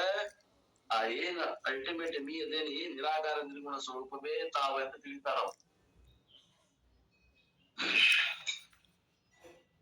ಇಲ್ಲ ಒಂದು ಕಠೋಪನಿಷತ್ ಮಂತ್ರ ಹೇಳ್ತಾರ ನೋಡಿ, ಪರಮಾತ್ಮ ಹೆಂಗ್ ಅದಾನ ಅಂತ ಹೇಳ್ತಾರ ನೋಡಿ. ಇದನ್ನ ಬಂದಿಲ್ಲ ಕಠೋಪನಿಷತ್. ಅಶಬ್ದಂ ಅರೂಪಂ ಅಸ್ಪರ್ಶಂ ಅರೂಪಮಸ್ಯ ಅವ್ಯಯಂ ತಥಾ ಅರಸಂ. ಇಷ್ಟು ಹೇಳ್ತದ ಭಗವಂತನ ಬಗ್ಗೆ. ಏನ್ ಹೇಳ್ತದ? ಅಶಬ್ದಂ ಅಸ್ಪರ್ಶಂ ಅರೂಪಂ. ಭಗವಂತ ಹಿಂಗದ ಅಂತ ಹೇಳ್ತದ. So if a guru is required, Krishna says, I will provide you. ನಿನ್ನ ಗುರು ಬೇಕನ್ನಿಸ್ತಾ ನಾ ಗುರುವನ್ನು ಕೊಡ್ತೇನೆ. I will provide ಶಾಸ್ತ್ರಂ. ನಿನ್ನ ಶಾಸ್ತ್ರ ಬೇಕಾ? ನೀ ಇತರನ್ನ ಶಾಸ್ತ್ರಗಳನ್ನ ಮುಗಿಸುವಂಗ ಮಾಡ್ತೇನೆ. I will provide opportunity to study this ಶಾಸ್ತ್ರಂ. ಶಾಸ್ತ್ರವನ್ನ ಕಲಿಲಿಕ್ಕೆ ಹಪಾಪಿ ಇದ್ದೆ, ನಿನಗೆ ಒಂದು ವೇದಿಕೆ ತಯಾರು ಮಾಡಿ ಅಲ್ಲಿ ಕಲಿಯುವಂತದನ್ನ ಎಲ್ಲ ವ್ಯವಸ್ಥೆ ಮಾಡ್ತೀನಿ. I will provide the necessary qualifications to gain ವಿವೇಕ, ವೈರಾಗ್ಯ, ಸಮಾಧಿ, ಷಡ್ಗುಣ, ಸಂಪತ್ತಿ, ಮುಮುಕ್ಷತ್ವ ಅನ್ನುವಂತ ಏನೇನು ಒಳ್ಳೆ ಗುಣ ಇದ್ರೆ ಈ ಆತ್ಮಜ್ಞಾನ ನೆಲೆಯಾಗಿ ನಿರ್ತದ. ಆ ಎಲ್ಲ ಗುಣಗಳನ್ನು ನೀ ಕೇಳಿದ್ರೆ ನಾ ಸಂಕ್ಷೇಪ ಮಾಡ್ತೀನಿ ಅಂತ ಭಗವಂತ. I will take the contract work. ಏನ್ ಬೇಕು ಅದೆಲ್ಲ ಕೆಲಸವನ್ನ ಪೂರೈಕೆ ಮಾಡೋದನ್ನ ನಾನು ವಹಿಸ್ಕೊತೀನಿ. Convert this bhakta into a jnani. ಈ ಭಕ್ತನನ್ನ ಜ್ಞಾನಿ ಭಕ್ತನಾಗಿ ಮಾಡುವಂತದ್ದು ಅದು ನನ್ನ ಕೆಲಸ. Krishna tells in the next verse. ಅದನ್ನ ಭಗವಂತ ತನ್ನ ಮುಂದಿನ ಶ್ಲೋಕದಾಗ ಹೇಳ್ತಾನಂತ. 11ನೇ ಶ್ಲೋಕ ಓದ್ರೆ ದೊಡ್ಡಪ್ಪ ಸರ ನೋಡೋಣ.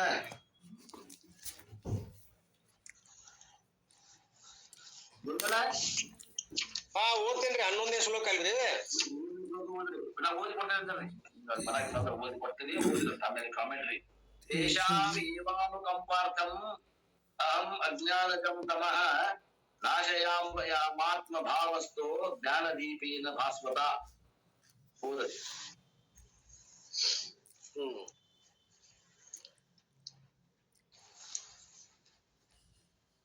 ಈ ಒಂದು ಶ್ಲೋಕದಲ್ಲಿ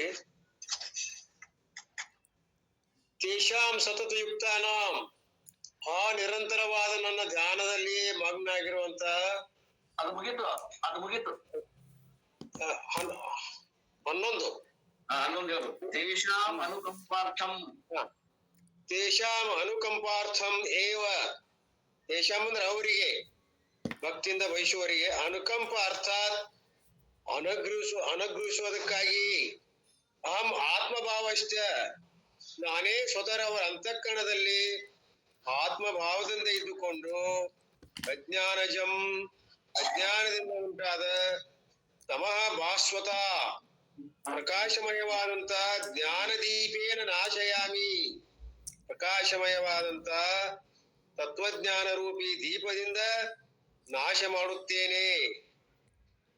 ಇಲ್ಲಿ ಪರಮಾತ್ಮ ಅವರನ್ನು ಅನುಗ್ರಹಿಸುವುದಕ್ಕಾಗಿ, ಅಂತ ಭಕ್ತರನ್ನ ಅನುಗ್ರಹ ಮಾಡುವುದಕ್ಕಾಗಿ ನಾನೇ ಸ್ವತಃ ಅವರ ಅಂತಃಕರಣದಲ್ಲಿ ಆತ್ಮಭಾವದಿಂದ ಇದ್ದುಕೊಂಡು ಅಜ್ಞಾನದಿಂದ ಉಂಟಾದಂತ ಅಂಧಕಾರವನ್ನ ಪ್ರಕಾಶಮಯ ತತ್ವಜ್ಞಾನ ರೂಪಿ ದೀಪದಿಂದ ನಾಶ ಮಾಡುತ್ತೆ ಅನ್ನುವಂತ ಅರ್ಥ.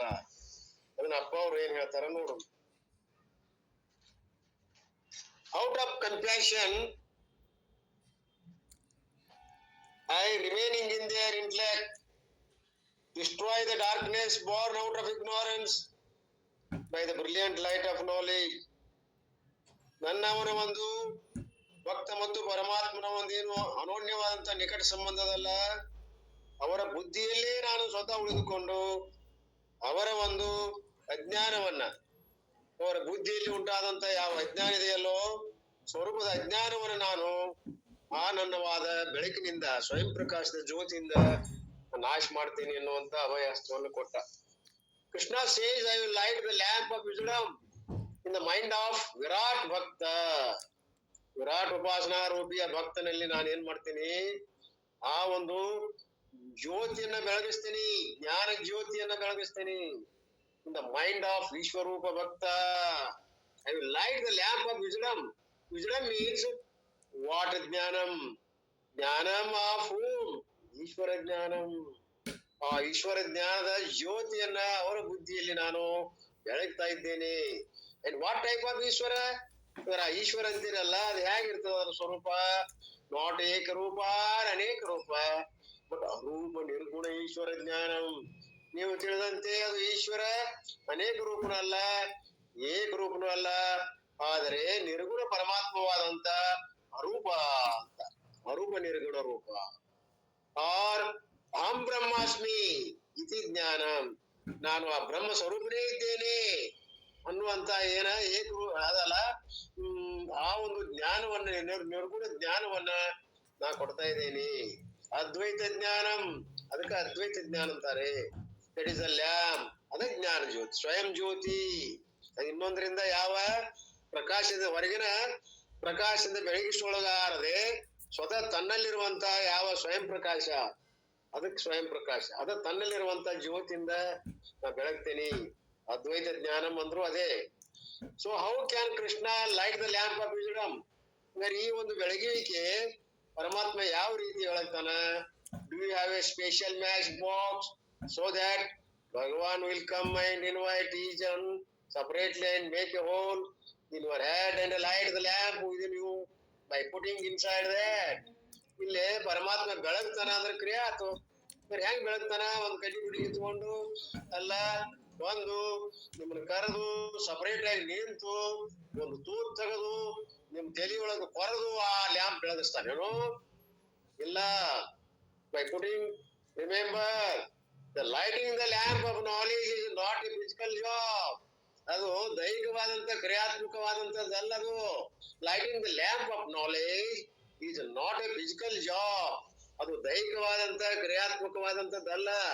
Not only this knowledge, imagine a physical professor has to light the lamp of physics knowledge. ಸ್ವಲ್ಪ ಇಮ್ಯಾಜಿನ್ ಮಾಡ್ರಿ, ಊಹೆ ಮಾಡ್ರಿ, ಕಾಲೇಜಲ್ಲಿ ಯಾವ ಭೌತಿಕ ಶಾಸ್ತ್ರ ಹೇಳ್ತಕ್ಕಂತ ಒಬ್ಬ ಪ್ರೊಫೆಸರ್ ಅದನ, ಅವ ಲ್ಯಾಂಪ್ ಅನ್ನ ನಿಮ್ಮಲ್ಲಿ ಜ್ಞಾನವನ್ನ ಹೆಂಗ್ ಬೆಳಗ್ತಾನ, ಅರಿವನ್ನ ಹೆಂಗ್ ಮೂಡಿಸ್ತಾನ ಅಂದ್ರೆ ಅದು ವಾಟ್ ವಿಲ್ ಈ ಡೂ? ಅವ ಏನ್ ಮಾಡ್ತಾನಂದ್ರ what can I do? So can I'll light physically? ಸ್ವತಃ ಅಲ್ಲಿಗೆ ಬಂದು ಅವ ಬೆಳಗ್ತಾನೇನು? ಭೌತಿಕ ಶಾಸ್ತ್ರದ ಕೆಲವೊಂದು ಟೆಕ್ನಿಕ್ಸ್ ಹೇಳಕತ್ತಾನವ, ಜ್ಞಾನವನ್ನು ಮಾಡಿಕೊಡಕತ್ತಾನ. ಅಲ್ಲಿ ಬಂದು ದೈಹಿಕವಾಗಿ ಬಂದು ತಲೆಯೊಳಗೆ ತುಂಬಿ ತಲೆ ಬಡದು ತೂತ್ ತೆಗೆದು ಹಾಕ್ತಾನೇನು? ಇಲ್ಲ. he cannot do. Can he call and touch his head, sparsh, diksai, darshana, diksai? He looks at him and suddenly light burns. ನೋಡ್ರಿ, ಅಲ್ಲಿ ಬಂದು ಅವ ಸ್ಪಾರ್ಕ್ ಮಾಡಿ ಟಚ್ ಮಾಡಿ ಏನಾದ್ರು ಮಾಡ್ತಾನೇನು? ಇಲ್ಲ. ದಿಕ್ಷಾಯಿ ಮಾಡ್ತಾನೇನು? ಅಥವಾ ಆ ಕಿವಿಯೊಳು ಊದೇನು ದೀಕ್ಷಾ ಕೊಟ್ಟು ಮಾಡ್ತಾರಲ್ಲ ಹಂಗೇನ ಮಾಡ್ತಾನೇನು? ಇಲ್ಲ. He looks at him and suddenly light burn. ಅವನ ಕಣ್ಣಲ್ಲಿ ಕಣ್ಣಿಟ್ಟು ನೋಡ್ತಾನ, ಉಪದೇಶ ಮಾಡ್ತಾನ, ಅದು ಜ್ಞಾನ ಪ್ರವಾಹ ಹರಿದು ಹೋಗ್ತದೆ, ನೇತ್ರ ಪ್ರವಾಹದಿಂದ ಹರಿದು ಹೋಗ್ತದೆ. Does it happen? ಹಂಗೇನ್ರ ಆಗ್ತದನು? ಕಣ್ಣಾಗ ಕಣ್ಣಿಟ್ಟು ನೋಡಿ ದೃಷ್ಟಿಪಾತ ಮಾಡಿ ಒಬ್ಬರು ಜ್ಞಾನ ಮಾಡ್ತಾರಲ್ಲ, ಹಂಗೇನ್ರ ಫಿಸಿಕಲ್ ಭೌತ ಶಾಸ್ತ್ರ ಇದ್ದ ಮಾಡ್ತಾನೇನು? ಅಥವಾ ಮುಟ್ಟಿ ಏನ್ರ ಮಾಡ್ತಾನೇನು? Does it happen? ಇಲ್ಲ. ಆರ್ he asked the ಶಿಷ್ಯ to do regular ಪಾದ ಪೂಜಾ ಫಿಸಿಕ್ಸ್ ಟೀಚರ್ ಆಯ ನಮಃ. ಅಂದ್ರೆ ಅವ ಶಿಷ್ಯರಿಗೆ ಏನಾದ್ರು ಪಾದ ಪೂಜಾ ಮಾಡು, ಈ ಪ್ರಕಾರ ನನಗ ಬೇಕು ಅಂತ ತಿಳ್ಕೊಂಡು, ನಮಃ ನನಗ್ ಕಲಸ್ಪ ದೇವ ಅಂತ ತಿಳ್ಕೊಂಡು ಏನ್ರ ಪಾದ ಪೂಜಾ ಮಾಡಿ ಅವ ನಮ್ಮ ಮಂತ್ರ ಜಪಿಸ್ಬೇಕನು? If the physics teacher has to light the lamp of physics knowledge ಅಂತ ಯಾವ ಗುರುಗಳು ಆ ಒಂದು ಫಿಸಿಕ್ಸ್ ಅನ್ನ ಭೌತಶಾಸ್ತ್ರವನ್ನ ಕಲಿಸ್ಬೇಕಾಗಿತ್ತು ಅಂದ್ರೆ there is only one method, constant and systematic teaching. Any knowledge is lighted only by consistent teaching. ಏನ್ ಮಾಡಂಗಿಲ್ಲ, ರೆಗ್ಯುಲರ್ ಆಗಿ ಆ ಪಾಠವನ್ನ ಪ್ರವಚನವನ್ನ ಸರಿಯಾಗಿ ಅವಾಗ ಅರ್ಥ ಆಗುವಂಗ ಬುದ್ಧಿಮತಿಗೆ ತೋಚುವಂಗ ಹೇಳಿದಂದ್ರ ಅದು ಸಿಸ್ಟಮೆಟಿಕ್ ಆಗಿ ಅವಾಗ ಅರ್ಥ ಆಗ್ತದ, ಕಲಿಕೆ ಆಗ್ತದ. ಕಲಿಕೆ ಚೆನ್ನಾಗಿತ್ತು ಅಂತಂದ್ರ ಕಲಿಸುವಿಕೆ, teaching method is if it is very important. ಅವ ಕಲಿಸುವಿಕೆ ಅಂತ ಪದ್ಧತಿ ಏನದಲ್ಲ, ಅನೇಕ ಮೆಥಡ್ಗಳದಾವ. ಆ ಪ್ರಕಾರ ಚೆನ್ನಾಗಿ ತಿಳಿಯುವಂಗ ಕಲಿಸಿದಂದ್ರ ಅವಾಗ ಅರ್ಥ ಆಗ್ತದ. ಮತ್ತೇನಾದ್ರೂ ಅವ್ನ ಪೂಜಾ ಮಾಡಿ ಅವ್ನ ದೃಷ್ಟಿಪಾತ ಮಾಡಿ ಜಪ ತಪ ಮಾಡಂದ್ರ ಅದು ಏನ್ ಆಗೋದಿಲ್ಲ. ಫಿಸಿಕಲ್ ಆಗಿ ಅಥವಾ ಮಾನಸಿಕವಾಗಿ ಏನಾದ್ರು ಮಾಡಿದ್ರ, ಉಪಾಸನ ಮಾಡಿದ್ರ ಅದು ಸಿಗುವಂತದ್ದಲ್ಲ. ಅವ ಸರಿಯಾಗಿ ರೆಗ್ಯುಲರ್ ಆಗಿ ಪಾಠ ಮಾಡಿ ಅದನ್ನ ಸರಿಯಾಗಿ ಅವ್ನು ತಿಳಿಯುವಂಗ ಹೇಳಿದ್ರ ಅದು ತಿಳಿತದ. ಅದ ಪ್ರಕಾರ ಅವ ಅದನ್ನು ಕೂಡ ಲಕ್ಷ ಕೊಟ್ಟು ಕೇಳಿ ಅದನ್ನ ಅರ್ಥೈಸ್ಕೊಂಡ್ರ ಆ ಬೋಧಕತ್ವ ಏನದ ನಡೀತದ ಅನ್ನುವಂಥದ್ದು ಇಲ್ಲಿ ಹೇಳಿದ್ರು. Student should consistently listen. ಅವ ಸರಿಯಾಗಿ ಏಕಾಗ್ರತೆಯಿಂದ ಕೇಳ್ಬೇಕು. ದೃಷ್ಟಿಯನ್ನ ಅತ್ತ ಇತ್ತ ಹಾಕದೆ ಆ ಹೇಳ್ತಕ್ಕಂತ ವಿಷಯದ ಕಡೆ ಅವನ ಗಮನ ಇತ್ತು ಅಂದ್ರ ತಿಳಿತದ. If the student is not there, ಅವನ್ ದೇಹ ಕುಂತದ, ಅವನ ಮನಸ್ಸಲ್ಲಿ ಓಡ್ತೈತೆ ಅಂದ್ರ ಅದ ಅರ್ಥ ಆಗುದಿಲ್ಲ. What will the teacher do? And therefore systematic teaching is called lighting the lamp. ಈ ಪ್ರಕಾರವಾಗಿ ಗುರು ಶಿಷ್ಯರ ಒಂದು ಬೋಧ ಜಯಶಾಲಿ ಆಗ್ಬೇಕಾಗಿತ್ತಂದ್ರ ಕೇಳುವವರ ಒಂದು ಮನಸ್ಸು ಒಂದಾಗ್ಬೇಕಾಗ್ತದ. ಕೇಳುವನಲ್ಲಿ ಏಕಾಗ್ರಚಿತ್ತ ಇರಬೇಕು, ಹೇಳುವನಲ್ಲಿ ಸರಿಯಾದ ಸಿಸ್ಟಮ್ಯಾಟಿಕ್ ಟೀಚಿಂಗ್ ಇರಬೇಕು. ಇದು ಸರಿ ಆಗ್ತದ, ಇಲ್ಲಂದ್ರ ಆಗುದಿಲ್ಲ. ಇದಕ್ಕೇನಂತಾರ ಲೈಟಿಂಗ್ ದ ಲ್ಯಾಂಪ್. ಆ ಒಂದು ದೀಪವನ್ನ ಹೊತ್ತಿಸುವಿಕೆ ಅಥವಾ ಒಂದು ಜ್ಞಾನದ ಜ್ಯೋತಿ ಬೆಳಗಿಸುವಿಕೆ ಅಂತಾರ. And how long teaching should go? ಹೌದ್ರಿ, ಇದು ಜ್ಞಾನ ಜ್ಯೋತಿ ಹಚ್ಚೋದು ಅಂತೀರಲ್ಲ, ಇದು ಎಲ್ಲಿವರೆಗೆ ಹೋಗ್ಬೇಕಿದು? ಇದು ಬೋಧಕತ್ವತೆಲ್ಲ ಹೇಳುದು ಕೇಳುವಂತದ್ದು ಅದಲ್ಲ. ಇದು ಎಲ್ಲಿವರೆಗೆ ಮುಂದುವರಿಬೇಕು ಪರಮಾತ್ಮ? until the student understands and every doubt is removed. ನೋಡಪ್ಪ, ಇದು ಎಲ್ಲಿವರೆಗೆ ಹೋಗ್ಬೇಕಂದ್ರ ನಿನಗ ಮನದಟ್ಟ ಆಗುಮಟ. ಇದು ನಿನ್ನಲ್ಲಿ ಕರಗತ ಆಗಿ ರಕ್ತಗತ ಆಗ್ಬೇಕು, ಬುದ್ಧಿಯಲ್ಲಿ ಪೂರ್ಣ ಉಳಿಬೇಕು. ಆ ಪ್ರಕಾರ ನೀನು ಯಾವಾಗಲೂ ಕೇಳಿದ್ದನ್ನ ಮನನಾಕಾರ ವೃತ್ತಿಯಿಂದ ಅದನ್ನ ನೀನ ಹೋಗಿ ಸ್ವತಃ ಪರಿಶೀಲನೆ ಮಾಡಿ ಇದಕ್ ಸೆಲ್ಫ್ ಇಂಟ್ರಾಸ್ಪೆಕ್ಷನ್ ಅಂತಾರ, ಅದನ್ನ ಸರಿಯಾಗಿ ಮನಸ್ಸಿನಲ್ಲಿ ನೀನು ಒಂದ್ 4 ಸಲ ಅದನ್ನ ಮನನ ಮಾಡಿದ್ರೆ ಅದ್ರ ನಿನಗೆ ಅರ್ಥ ಆಗ್ತದೆ. ಸರಿಯಾಗಿ ಗುರುಗಳು ಏನ್ ಹೇಳ್ಯಾರಲ್ಲ ಆ ಪ್ರಕಾರ ನೆರೆ ಕೇಳುದು ನರಿ ಗುರು ಬೇವ ಬೆರಗಳು ಅಂತ ಇದ್ದೇನೆ. ಅಂದ್ರೆ ಗುರುಗಳು ಹೇಳಿದ ಪ್ರಕಾರ ಸರಿಯಾಗಿ ನೀನು ಅದೇ ದಿಶೆಯಲ್ಲಿ ವಿಚಾರ ಮಾಡಿ ಗಟ್ಟಿ ಮಾಡ್ಕೊಳ್ಳೋದದ. ಇದು ಲೈಟ್ನಿಂಗ್ ಅಂತಾರ. I will provide the authority for systematic teaching of the scriptures, and I have got many gurus like the security board, like the Bhagavan has got a guru board, and he can send any guru for you. And if no guru is available, Bhagavan himself will come. ನೋಡಪ್ಪ, ನಿನಗೇನದಲ್ಲ, ಒಬ್ಬ ಗುರು ತಿಳಿಲಿಲ್ಲ, ಇನ್ನೊಬ್ಬ ಗುರು ಕಳಿಸ್ಕೊಡ್ತಾನ ಭಗವಂತ. ಅವನಿಗಿಂತ ಸರಿಯಾಗಿ ಜ್ಞಾನ ಉಳ್ಳವನ, ಅವನಿಗೂ ತಿಳಿಲಿಲ್ಲ, ಅವನಿಂದ ನೀನು ತಿಳಿಲಿಲ್ಲ, ಇವು ಸರಿಯಾಗುವುದಿಲ್ಲ, ಇವು ಬೇರೆ ಮೆಥಡ್ ಮತ್ತೊಬ್ಬನ ಕಳಿಸ್ಕೊಡ್ತಾನ. ಈಗ ಅವನು ತಿಳಿಮಠ ಭಗವಂತ ಸಾಧನಗಳನ್ನ ಯಾವ ತಿಳಿಬೇಕಾದಂತ ಸಾಧನ ಜ್ಞಾನ ರೂಪದ ಸಾಧನಗಳನ್ನ ನಾವು ಒದಗಿಸಿಕೊಟ್ಟು ಒಟ್ಟು ಯಾವುದೇ ರೀತಿಯಿಂದ ಜ್ಞಾನ ಹೋಗುವಂಗ ವೇಸ್ಟ್ ಮಾಡುದು ಯಾವ್ದದ ಭಗವಂತನ ಕರ್ತವ್ಯ ಅದ. ಯಾಕಂದ್ರೆ ಭಗವಂತನ ರೀತಿ ಪ್ರಿಯ ಅದ ನಿಮ್ಮ ಶಿಷ್ಯ. ಯಾವ್ದಾದ್ರು ಹುಡುಕಾಟ್ರು ಅವನು ಒಟ್ಟು ಉದ್ಧಾರ ಮಾಡೋದು ಅವನು ಭಗವಂತನ ಕೆಲಸ. ಆದ್ದರಿಂದ ಒಂದೇಳೆ ಬರ್ಲಿಲ್ಲ ಅಂದ್ರ ಸ್ವತಃ ಆತನೇ ಬಂದು ಗುರು ರೂಪದಿಂದ ಬಂದು ಮನೆಗೆ ಬಂದು ಬಾಗಲಕ ಬಂದು ಹೇಳ್ತಾನ ಅನ್ನೋದ್ರಲ್ಲಿ ಸಂಶಯ ಇಲ್ಲ. Bhagavan will come for Arjuna when he was ready. ಆದ್ರೆ ಸ್ವೀಕಾರ ಮಾಡ್ಲಿಕ್ಕೆ ಯಾವಾಗ್ಲೂ ರೆಡಿ ಇರಬೇಕು. ಅವರಲ್ಲಿ ಜ್ಞಾನದ ಒಂದು ಅನುಸಂಧಾನ ಸದಾ ಕಾಲ ನಡೆದಿರ್ಬೇಕು. ತೈಲದ 60 ಅಂತಾರ ಅದಕ್ಕ. ಸದಾ ಯಾವ ವಿಚಾರ ಪ್ರವಾಹ ರೂಪದಿಂದ ಅವನ ಬುದ್ಧಿಯಲ್ಲಿ ಯಾವಾಗ್ಲೂ ಮನನಾಕಾರ ಇತ್ತು ಅಂತಂದ್ರ ಭಗವಂತ ಬರಕ್ ಹಾಕೈತಿ. ಮತ್ತ ಅವ ಭಗವಂತ ಬರಕಲ್ಲಿ ಹಾದಿನೇ ಇರ್ಲಿಲ್ಲ ಅಂದ್ರ, ಸ್ಥಾನ ಇಲ್ಲ, ಅಲ್ಲಿ ಅವಕಾಶ ಇಲ್ಲ ಅಂದ್ರೆ ಹೆಂಗ್ ಬರ್ಬೇಕವ? ನಾವು ಜ್ಞಾನ ಒಂದು ಬಿಟ್ಟ ಆ ವಿಚಾರವನ್ನು ಬ್ಯಾರೆ ಏನಾದ್ರ ಅಲ್ಲದ್ದು, ಆ ಒಂದು ಜ್ಞಾನ ಅಲ್ಲದ್ರ ಬೇರೆ ವಿಚಾರ ತುಂಬ್ಕೊಂಡು ಕುಂತ್ರ ಅವ್ ಬರಾಕಲ್ಲಿ ಸ್ಥಳ ಇಲ್ಲ. ಸ್ಥಳ ಮಾಡಿಕೊಟ್ರೆ ಬರ್ತಾನವ. ಹಂಗ ಸದಾ ಅವನ ವಿಚಾರದಲ್ಲಿ ಇದ್ರೆ ಬರ್ತಾನ. And Krishna also didn't use any other such shortcut to give knowledge to Arjuna. ಮತ್ತೆ ಇದನ್ನ ಬಿಟ್ಟ ಏನಪ್ಪಾ ಶಾರ್ಟ್ಕಟ್ ಅಗದಿ ಸಮೀಪದ ಮಾರ್ಗ ಏನಾದ್ರು ಅನುಸರಿಸ್ಬೇಕಂದ್ರ ಭಗವಂತನ ಇದಕ್ಕಿಂತ ಹೆಚ್ಚು ಏನ್ ಹೇಳಕ್ ಆಗುದಿಲ್ಲ. ಅನೇಕ ಜ್ಞಾನ ರೂಪಿ ಸಾಧನೆಗಳು ಒದಗಿಸ್ಕೊಡ್ತಾನ, ಒಂದಕ್ಕಿಂತ ಒಂದ್ ಹೆಚ್ಚಿನ್ನು.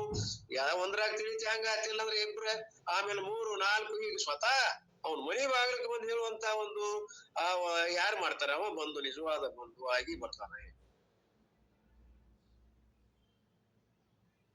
He did not strike a matchstick. Krishna did not touch that. 2 ಸಲ ಆಗೈತೆ ನೋಡ್ರಿ.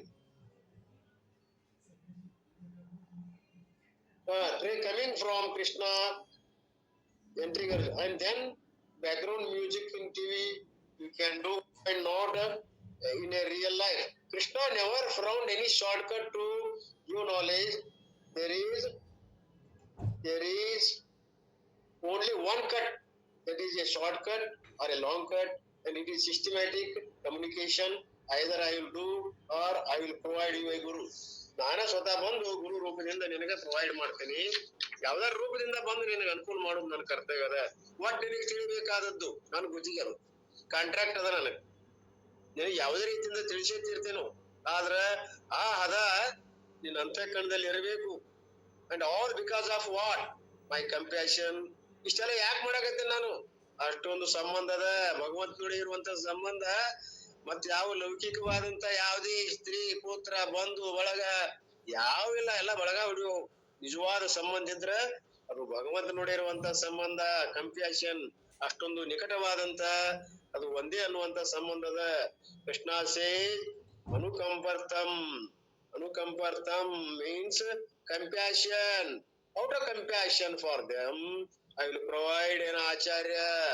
ನನ್ನಲ್ಲೇ ಇರುವಂತ ಅತಿ ಒಂದು ಭಕ್ತಿ ಅಥವಾ ಒಂದು ಮಿತ್ರತ್ವದಲ್ಲ, ಆದ್ರ ಅನುಗುಣವಾಗಿ ನಾನ್ ನಿನಗ ಗುರುಗಳನ್ನ ನಿನಗೆ ಸಪ್ಲೈ ಮಾಡ್ತೀನಿ, ಕಳಿಸ್ಕೊಡ್ತೀನಿ.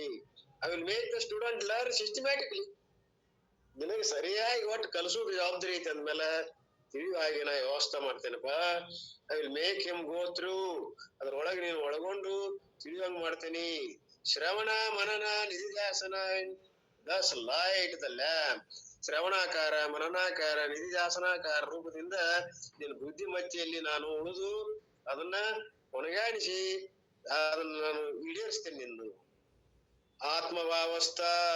All these how will I do, remaining in his own mind.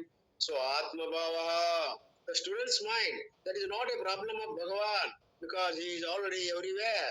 Therefore, remaining in the student's mind, I will make the knowledge happen. ಇಲ್ಲಿ ಏನ್ ಮಾಡ್ತಾನೆ ಭಗವಂತ? ಆತ್ಮಭಾವ ಅನ್ನುವಂಥದ್ದು ಸದಾಕಾರ ಬ್ರಹ್ಮಾಕಾರ ವೃತ್ತಿ, ಆತ್ಮಾಕಾರ ವೃತ್ತಿ ನಿನ್ನಲ್ಲಿ ಇದ್ದದ್ದಾದ್ರೆ ಅಂದ್ರೆ ನಿನ್ನ ಮನುಷ್ಯನೊಳಗ ನಾವು ಉಳಿಬೇಕಾಗ್ತದ. ಅಲ್ಲಿ ಸ್ಥಾನದ ಅಲ್ಲ. ಮತ್ತ ನನಗೆ ಅವಕಾಶ ಕೊಟ್ಟಿ ಅಂದ್ಮೇಲೆ ನಿನ್ನನ್ನು ತಿದ್ದುದು ಕೆಲಸ ನಂದದ. ನಿನ್ನ ಬುದ್ಧಿಮತ್ತೆಯನ್ನು ಉಂಟು ಮಾಡಿ ನನ್ನ ಸ್ವರೂಪದಲ್ಲಿ ಒಂದಾಗ್ತಕ್ಕಂಥ ಸ್ಥಿತಿ ಬರುವವರೆಗೆ ಇದು ನನ್ನ ನಿನ್ನ ಸಂಬಂಧ ಮುಂದುವರಿತದ. That is not a problem of Bhagavan, because he is already everywhere. ಯಾಕೆ ಸಂಬಂಧ ಮುಂದುವರಿತದ? ಅವ ಪರಿಪೂರ್ಣ ಅದಾನ, ಎಲ್ಲಾ ಕಡೆ ಅದಾನ. ಎಲ್ಲಿ ನೋಡಿದಲೆಲ್ಲ ಅವನೇ ಅದಾನ, ದೇವ ಪರಮಾತ್ಮ. ಅವ ನಿರ್ಗುಣ ನಿರಾಕಾರವಾದ ಪರಬ್ರಹ್ಮ ಅವೆಲ್ಲಿದಾನ? ಪರಿಪೂರ್ಣ ಅದಾನ. ಪೂರ್ಣಮದ ಪೂರ್ಣಮಿದಂ. Therefore remaining in the student's mind. ಅದಕ್ಕ ಆ ಒಂದು ವಿದ್ಯಾರ್ಥಿ ಮನುಷ್ಯನಲ್ಲಿ ಕೂಡ ಎಲ್ಲಾ ಕಡೆ ಇದ್ದಾವ. ಅಲ್ಲೇ ಕೇಳೋದ ಅಲ್ಲಿ ಇರ್ತಾನ. I will make the knowledge happen. ಅಲ್ಲಿ ಅವಂಗ ಆ ಒಂದು ಜ್ಞಾನವನ್ನ ಉಂಟಾಗುವ ಹಾಗೆ ಸಂಭವವಾಗುವಂಗ ನಾನು ಮಾಡ್ತೀನಿ. And what type of light it is? ಭಾಸ್ವತ ಜ್ಞಾನದೀಪೇನ. ಹಂಗಾರೆ ಯಾವ ರೀತಿಯ ಲೈಟ್ ಅದ? ಜ್ಯೋತಿ ಅದ, ಜ್ಞಾನ ಜ್ಯೋತಿ. ಭಾಸ್ವತ ಜ್ಞಾನದೀಪೇನ. Because you light up A lamp, initially the flame is A very people. ನೀನು ಲೈಟ್ ಹಚ್ಚುವಾಗ ಅದು ಮೊದಲು ಇನಿಷಿಯಲ್ ಏನಿರ್ತದ? ಸ್ವಲ್ಪ ಪ್ರಮಾಣ ಇರ್ತದ. Initially the flame is very people. ಸ್ವಲ್ಪ ದುರ್ಬಲ ಇರ್ತದ. And there four one should be very careful. ಅವಾಗ ಒಂದ್ ಸ್ವಲ್ಪ ನೀವು ಎಚ್ಚರ ವಹಿಸ್ಬೇಕು. ಪ್ರಾರಂಭ ದಿಶೆಯಲ್ಲಿ ಎಲ್ಲರಿಗೂ ಕಷ್ಟ ಆಗ್ತದ. ಸ್ಟಾರ್ಟಿಂಗ್ ಇರೋದನ್ನ ಅದು ಚಿಕ್ಕ 2-3 ಸಲ ಹೊಡೆದಾಗ ಗಾಡಿ ಚಾರ್ಜ್ ಆಗ್ತದ. ಹಂಗ ಸ್ಟಾರ್ಟಿಂಗ್ ಪಾಯಿಂಟ್ ಇದ್ರೊಳಗೆ ಏನದ, ಒಂದ್ ಸ್ವಲ್ಪ ಎಚ್ಚರಿಕೆಯಿಂದ ನೀವು ಆ ಭಗವಂತನ ಜೊತೆ ಹೆಚ್ಚು ಜಾಗೃತಿ ವಹಿಸ್ರಿ. And when you strike the matchstick, the flame is very feeble. ಯಾವಾಗ ನೀವು ಒಂದ್ 2 ಸಲ ಕೋರದ್ 3ನೇ ಸಲ ಕೋರದ್ರಿ ಅಂದ್ರ ಅದು ಮಗ್ಗಲ್ ಚರ್ ಅಂತ ದೈತ್ ಬಿಡ್ತದ. It is a very feeble. ಬಹಳ ಪ್ರಖರವಾಗಿ ಅದು ಬಂದ್ಬಿಡ್ತದ. ಈಜಿಲಿ ಮೊದಲೊಂದ್ ಸ್ವಲ್ಪ ಚಿಕ್ಕ ಚಿಕ್ಕ ಚಿಕ್ಕ ಚಂದಂಗ್ ಮಾಡಿ ಮತ್ತ ಜೋರ್ಲಿ ಅದು ಹೈತ್ ಬಿಡ್ತದ. ಹಂಗ easily it will be put out.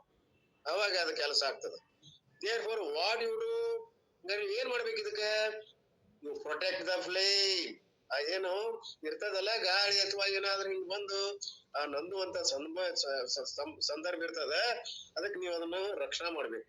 ಹಿಂಗ 2 ಕೈ ಹಿಡಿತೀರಲ್ಲ, ಒಂದು ಆರತಿ ಹಚ್ಚುವಾಗ ಹೆಣ್ಮಕ್ಳು ಒಂದು ಇದಕ್ ಹಚ್ಚಿ ದೀಪ ಹಿಡಿತಾರ.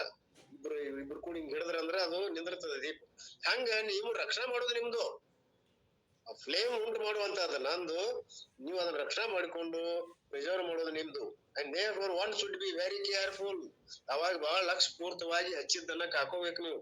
ಆದ್ರೆ ನಾ ಹಚ್ಚಿದಂತ ಜ್ಞಾನವನ್ನ ನೀವು ಅದು ಯಾವುದೇ ರೀತಿಯಿಂದ ಹೊರಗೆ ಹೋಗದಂಗ ಅಥವಾ ಅನ್ಯ ವಿಚಾರಗಳಿಗೆ ಅಡೆ ಮಾಡದಂಗ ಮತ್ ಯಾರಾದ್ರೂ ಬಾಯ ಏನಾದ್ರೂ ಅದ ಗಡಜಡೆಗಳು ಬರ್ತಾವಲ್ಲ ಅವುಗಳನ್ನ ನೀವು ಅನಾತ್ಮಕ ವೃತ್ತಿಗಳನ್ನ ತಡೆ ಹಿಡಿದು ಅವನ್ನ ಹತ್ತಿಂದ ಅವನ್ ಕೈ ಬಿಟ್ಟು ನಿಮ್ಮ ಜ್ಞಾನ ಜ್ಯೋತಿಯನ್ನ ಕಾಪಾಡೋದು ನಿಮ್ ಕೆಲಸ. ಯಾಕಂದ್ರೆ ಈಗ ನಿಮ್ಮ ಆಸ್ತಿ. Therefore what you do? ಅದನ್ನ ಪ್ರೊಟೆಕ್ಟ್ ದ ಫ್ಲೇಮ್, ರಕ್ಷಣಾ ಮಾಡ್ರಿ. If you want to make it conflagration, you have to slow fanning, and so the flame becomes big. ಒಂದ್ ಸ್ವಲ್ಪ ಅದು ಕೆಲವೊಂದು ಜ್ವಾಲಿ ಹುಟ್ಟಿಸುವಂತ ಇವಿರ್ತಾವಲ್ಲ, ಅವಾಗ ನೀವೇನ್ ಮಾಡ್ಬೇಕು? 2-3 ಸಲ ಜ್ವಾಲಿ ಹೊತ್ಬೇಕಾದ್ರ ಕಂಬಾರ ಇದ್ರೊಳಗೆ ಇರ್ತೈತಿ ನೋಡ್ರಿ, ಆ ಗಾಳಿ ಬೀಸಿದಾಗ ಅದ್ ಜ್ವಾಲಿ ಹೆಂಗ್ ಬರ್ತದ ಹಂಗೊಂದ್ ಸ್ವಲ್ಪ ಆ ಫ್ಯಾನ್ ಅನ್ನ ಇದನ್ ಮಾಡ್ಬೇಕಾಗ್ತದ. ಆ ಒಂದು ಜ್ವಾಲಿ ಏನ್ ಮಾಡ್ತೈತಿ? ಪ್ರಫುಲ್ಲವಾಗಿ ಉರಿತದ. ಆ flames becomes big, and once it becomes sufficiently big, ಆ ಒಂದು ಜ್ವಾಲೆ ಸ್ವಲ್ಪ ದೊಡ್ಡದಾಗೋ ಮಟ ಹೆಚ್ಚಾಗೋ ಮಟ ನೀವು ಅದನ್ನ ಕಾದ್ರಿ, ಗಾಳಿ ಅದು ಹಾಕಿ ಅದನ್ನ ಬೆಳೆಸಿದ್ರಿ ಅಂದ್ರ ಅತ್ತೇನ್ ಜರೂರಿ ಇಲ್ಲ, ಅದು ಅದಕ್ಕೂ ಆಶೆಗೊಳ್ಳೋದಿಲ್ಲ. It becomes sufficiently big, you know not there after protected. ಅದ್ ಕೈ ಹಿಡಿದು ಅದ್ ರಕ್ಷಣಾ ಮಾಡೋದು, ಗಾಳಿ ಹಿಡಿದಾಗ್ಲಿ ಏನ್ ಮಾಡೋ ಅವಶ್ಯಕತೆ ಇಲ್ಲ. ಅದ್ ತನ್ನಿಂದ ತಾನ ಉರಿಯಾಕ ಚಾಲು ಮಾಡ್ತೈತಿ. ನಿಮ್ ಒಳಗಿರುವಂತ ಜ್ಯೋತಿ ಅದ ಸದಾಕಾರ ಐತಿ, ಅದ ಏನಾಗ್ತತಿ ಈಗ ನಿಮ್ಗ ಯಾವಾಗಲೂ ಉಳಿಯುವಂಗ ಆಗ್ತದೆ. In fact any fuel you add there after it will burn all of them. ಅವಾಗ ಅದಕ್ಕೆ ಎಷ್ಟೇ ರೀತಿಯ ನೀವು ರೋಲ್ ಹಾಕಿದ್ರು ಕೂಡ ಎಲ್ಲ ಉಳಿದು ಹೋಗ್ತದೆ. There is no fear. ಅವಾಗ ನಿಮ್ಗೆ ಯಾವುದೇ ಭಯ ಇರೋದಿಲ್ಲ. ಸಿಮಿಲರ್ಲಿ ಎಟ್ ದ ಟೈಮ್ ಇಲ್ಲಿ ಉರುವಲ್ ಅಂದ್ರೆ ಏನು, ಹೊರಗಿನ ವಿಷಯ ವಸ್ತುಗಳು ನಿಮ್ಮಲ್ಲಿ ಬಂದು ಧುಮುಕಿ ಬಂದ್ರು ಕೂಡ ಹಚ್ಕೊಳ್ಳೋದಿಲ್ಲ. ಅಷ್ಟು ಜ್ಞಾನ ನಿಮ್ಮದು ಪ್ರಜ್ವಲಿಸ್ತಿರ್ತದ. ಯಾಕಂದ್ರ ಹೊರಗಿನ ವಿಷಯಗಳು ಅಗದಿ ದುರ್ಬಲ ಇರ್ತಾವ, ನೀವು ಸ್ಟ್ರಾಂಗ್ ಇರ್ತೀರಿ. ಜ್ಞಾನ ಜ್ಯೋತಿ ಅಂತ ಬಂದು ಅಂದ್ರ ಹೆಂಗ್ ಪತಂಗಗಳು ಸುಟ್ಕೊಂಡು ಹೋಗ್ತಾವಲ್ಲ, ಹಂಗ ವಿಷಯಗಳ ಆಶೆ ಆಮಿಷಗಳು ಏನ್ ಮಾಡ್ತಾವ, ಬಹಳ ದೂರ ಸರಿತಾವ, ಸನೇಕ್ ಬರೋದಿಲ್ಲ. ಅಂದ್ರ ನಿಮ್ಮ ಜ್ಞಾನ ಏನದಲ್ಲ ಈಗ ಬಹಳ ಉಜ್ವಲವಾಗಿರ್ತದ ಅನ್ನುವಂಥದ್ದು ಹೇಳಿದ್ರು. ಅವಾಗ ನಿಮ್ಗೆ ಯಾವುದೇ ಅಂಜಿಕೆ ಇಲ್ಲ. Similarly at the time of ಶ್ರವಣಂ ದ ಲ್ಯಾಂಪ್ ಈಸ್ ಲೀಟ್. ಅಂದ್ರೆ ಈಗ ಯಾವಾಗ ಹಚ್ಕೊಳ್ದು ಅದನ್ನ ದೀಪ ಅಂತಂದ್ರೆ ಶ್ರವಣ ಮಾಡೋ ಕಾಲಕ್ಕೆ ಹಚ್ಕೊಳ್ರಿ. ಆ ದೀಪ ಯಾವಾಗ ಹಚ್ಕೋಬೇಕು, ಕೇಳ್ತಾ ಅವ್ರು ಹೇಳ್ತಿರ್ತಾರಲ್ಲ, ಏಕಾಗ್ರ ಚಿತ್ತದಿಂದ ಕೇಳಿ ಆ ಜ್ಞಾನ ಜ್ಯೋತಿಯನ್ನ ಹಚ್ಕೊಳ್ಳೋ ಕೆಲಸ ಯಾರ್ದು, ಅವನ್ ಇಟ್ಟಿರ್ತಾನ ಜ್ಯೋತಿ, ಅದನ್ನ ಹಚ್ಕೊಳ್ಳೋ ಕೆಲಸ ನಿಮ್ದು. ಅವಾಗ ನೀವು ಅದನ್ನ ಹಚ್ಕೊಳ್ರಿ. But you should never stop with ಶ್ರವಣ. ಆದ್ರೆ ಆ ಶ್ರವಣವನ್ನ ನಿರಂತರ ಮಾಡ್ಬೇಕಲ್ಲ. ಒಮ್ಮೆ ಹಚ್ಕೊಂಡ ಮೇಲೆ ಅದನ್ನ ಹೇಳ್ಯಾರ ಅವ್ರು ರಕ್ಷಣಾ ಮಾಡ್ಕೋಬೇಕಂತ ಹೇಳಿ.